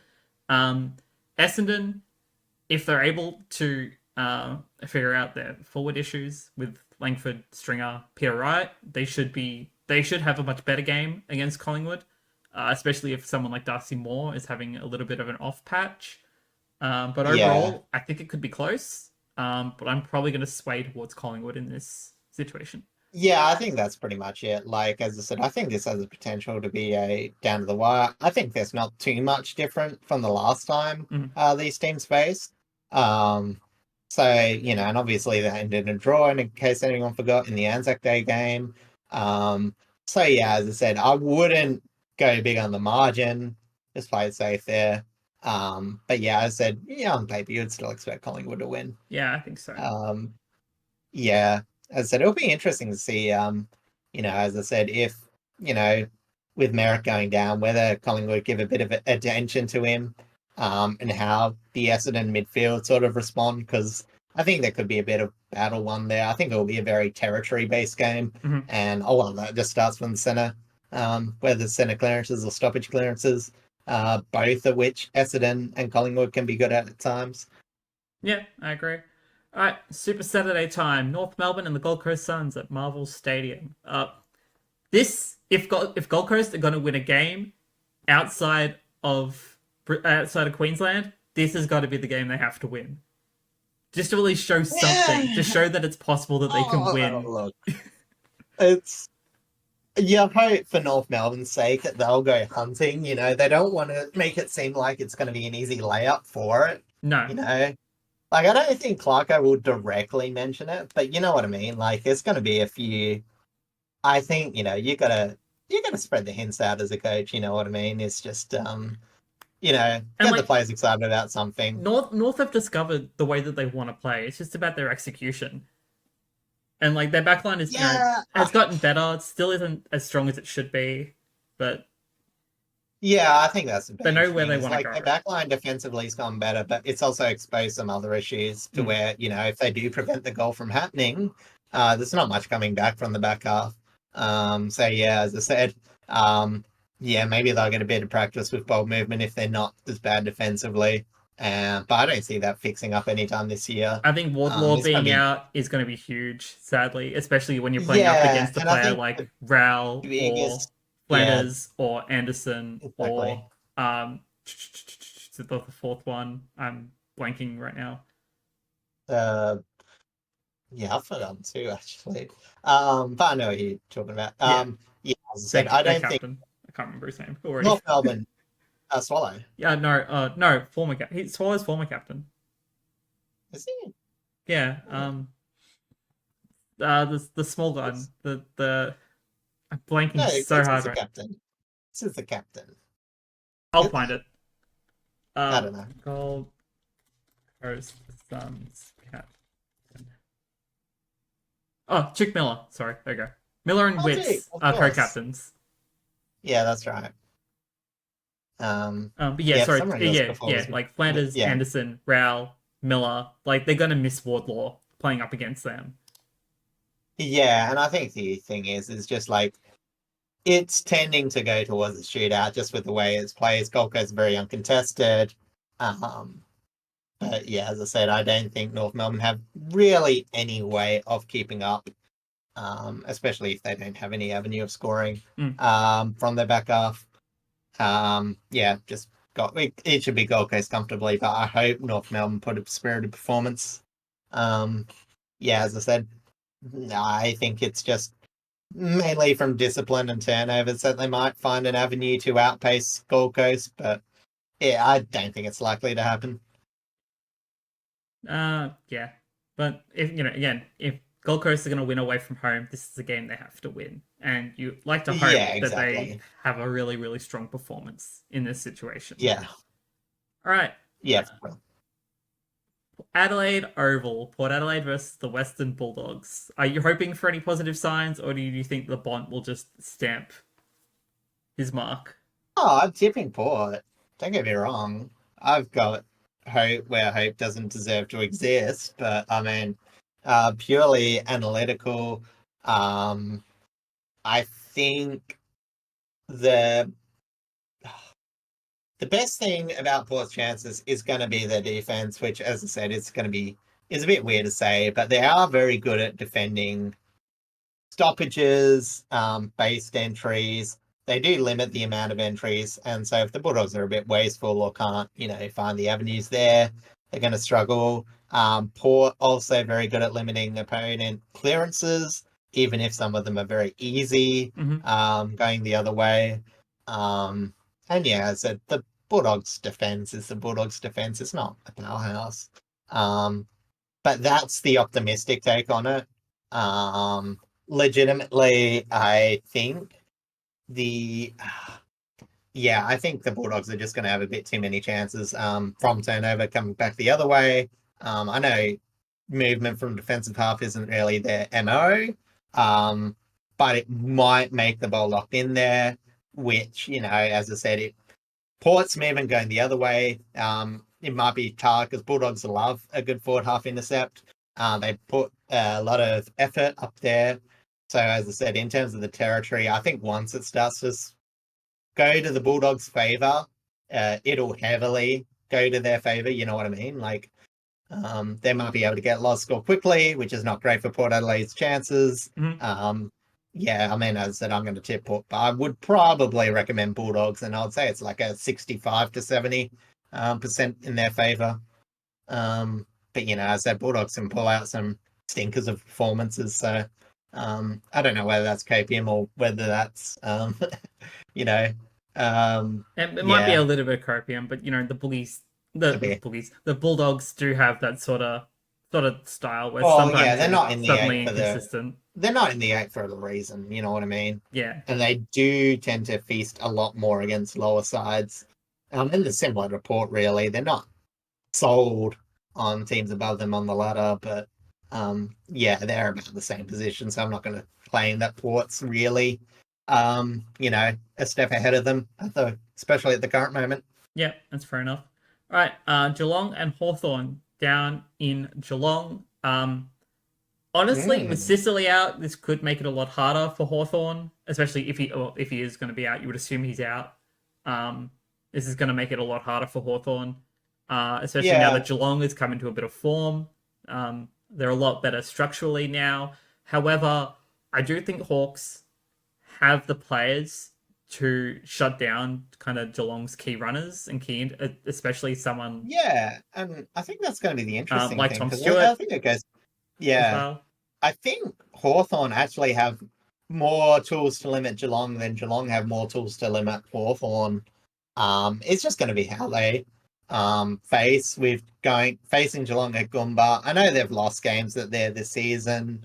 Hopefully they'll feel up and about. Mm. But it's weird because I took West Coast against Hawthorn at home, but now I'm feeling like tipping Hawthorn against Geelong Yeah, I'm in the same away. boat. Like, just based on what Hawks It's have shown us, I'm leaning yeah. towards tipping them, but also it's Geelong at home and they finally found some good form. So it's like, do you really want to Yeah, I doubt mean, that? yeah, as I said, it really depends on like Geelong's.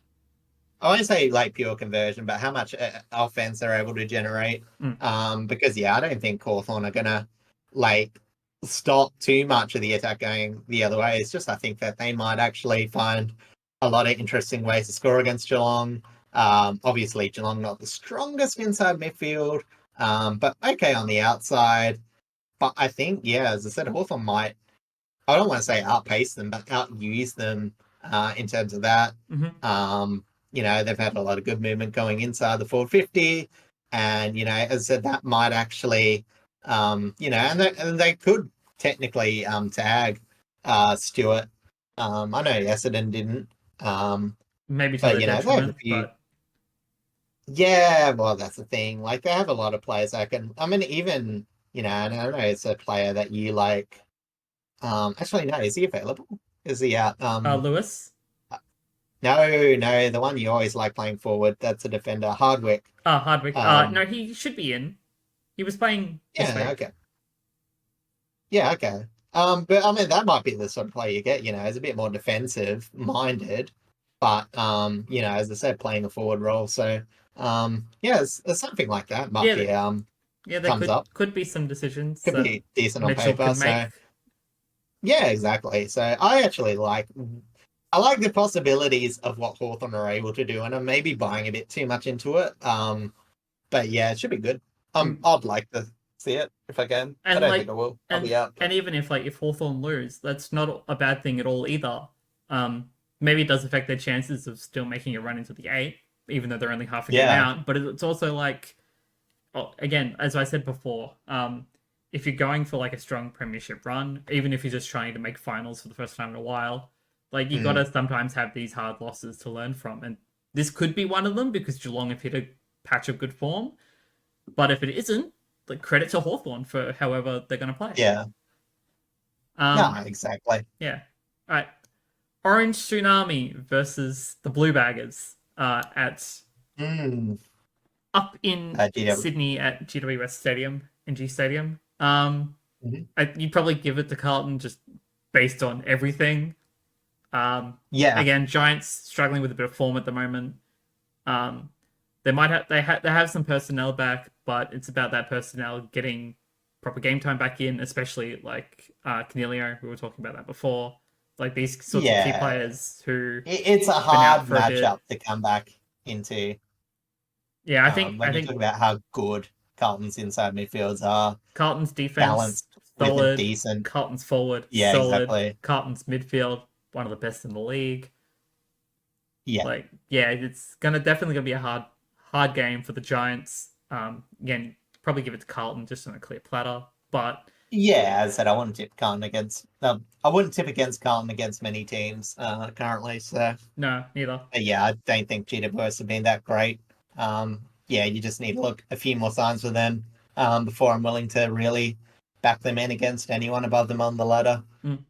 Pretty much. All right, quickly moving on. Saturday night, Optus Stadium, Freo versus Richmond. Freo by a clear margin on this one. Sadly, Yeah, Richmond would uh, like revenge. absolutely, we would love revenge, but it's not going to happen. It's very yeah, it's a very I wouldn't say one-side rivalry, but you know what I mean. It's just like, It's one of the more yeah, Fremantle have interesting played modern spoilers one rivalries too because many it's times. like Yeah, Richmond and Freo obviously have their traditional rivals. You know, Freo against West Coast. They have other mm. sort of minor rivals. Richmond have their traditional rivals in Victoria, but I always like the Freo Richmond matchup. Yeah, exactly. There's been a few classics. There's been a few revenge things. I remember Richmond absolutely spanking up Frio. Who was it? We Was it played. Townsend? It was no That like nearly 8 goals or something. I something like can't that. remember. There were two games in 2017 where we played Freo. One was at the G where we lost because of David Mundy, and then we went over Yeah, to play you guys at Optus and absolutely belted you. Alex Rance even came up and kicked yeah, a goal because he was getting bored in the back yeah. line. But like, yeah, I just it's think been a really narratively, it's fun one of rivalry them. to watch over the Like, there's couple no of years. technical link between the two sides, but it's often come up with some good matches. Yeah, But yeah, as I said, Fremantle just by pure I performance mean, is much I guess the against them. loose link is that a lot of our players are from WA. Like, I think we have eight I think it players might be, at the moment yeah, on might the want to play list. in front of the family. Yeah. Jacob That's a Blight, lot, Gun. our mid season recruit, is from WA as well. That's right. Yeah, yeah, So yeah. I think he's a Claremont boy. Can't remember. yeah, Jacob Blight. You know, we've got Bolton, Baker, Brody, McIntosh. Then we've got a bunch of players from WA. So it's Yeah, would have been Rioli if he was in. no, Rioli's from the Tiwi Islands, so he's not a WA boy. The Rioli family's based in WA now, Yeah, though. yeah, true. They're kind of all It over the depends what shop you at the mean by moment. from. Yeah, exactly. I But get what you yeah, mean. again, we'll give this to Freo again on probably on a silver platter. I'd like to hope it's Yeah. close. I'd like to see some positive signs, and as I saw at least from the first half against Carlton, but Freo will probably just run away with this one. I'm going to be honest. Yeah. Just based on form alone, like Freo are in good form at the moment. Yeah, Um, exactly. all right, Sunday games. This one could actually be somewhat interesting considering where Melbourne are currently at. You're At the MCG, they're probably you'd like to expect Melbourne to just blow away the Yeah, Eagles. I think Melbourne will have it comfortably. If it was over there, might have been a little bit closer, but you'd probably just again give it this to Melbourne on the silver platter. Yeah, as I said, like, unless there's a ridiculous amount of turnovers from Melbourne, which I mean is still possible. Still very much Like, possible. as I said, West Coast one of their best avenues from stoppages, and Melbourne's still an okay 1v1 defensive team. It's, as I said, it's mainly off turnovers and from the back half, and West Coast are the worst at it. So, where Melbourne have been terrible, West Coast have always been terrible. And yeah, Melbourne showed enough, even in that pretty air game against Brisbane, that they can have a bit going their way. Which I haven't really seen much of West Coast in the last few weeks. So No, neither. in terms of good. So yeah, I have to give it to Melbourne. And then yeah, give it to Melbourne. Yeah, I know. Moving on, Marvel Stadium. Apparently this one's being broadcast on 7. I don't know why. It's going to be a pretty boring game. St Kilda versus Sydney. Again, Sydney on a silver platter, just because based on everything. Like, you can't fault them. St Kilda might show something good, but it's so weird because I think, again, it's like there's nothing that much to take away from St Kilda. you know, like Sydney are like one of the best nullifying teams and whatever. And, you know, as I said, that's a big part of the game plan. Mm. Again, excellent on the wing. But honestly, their matchup isn't terrible theoretically. I don't think there's any chance that St Kilda's going to win. No. But like, it could be like, I reckon this has got like a weird 30-point, but not much scoring vibe to it. Like, I could imagine like a 40-70 score line from this game. Yeah. But I would avoid watching it Yeah. unless something weird happens. I mean, one of us will make probably better notes on it, but it probably won't be too exciting. Yeah. But yeah, Sydney and the Silver. I think that one's. I think we'll probably fight over Brisbane and Adelaide. This one, for the Sunday match. This one, I'm actually pretty interested in because I really liked what we saw from Adelaide this week. Brisbane also in some really solid form at the moment. They're finally able to win again at the Gabba, finally able to make it the fortress that they had last season, which is very much good for them. Adelaide on the road has been 50-50 kind of all season. But like their performances overall, apart from, you know, not including last week, like the past couple of weeks have been a bit iffy, but now that they've finally figured out their forward structure again, they've figured out, like, they finally have a decent forward line again.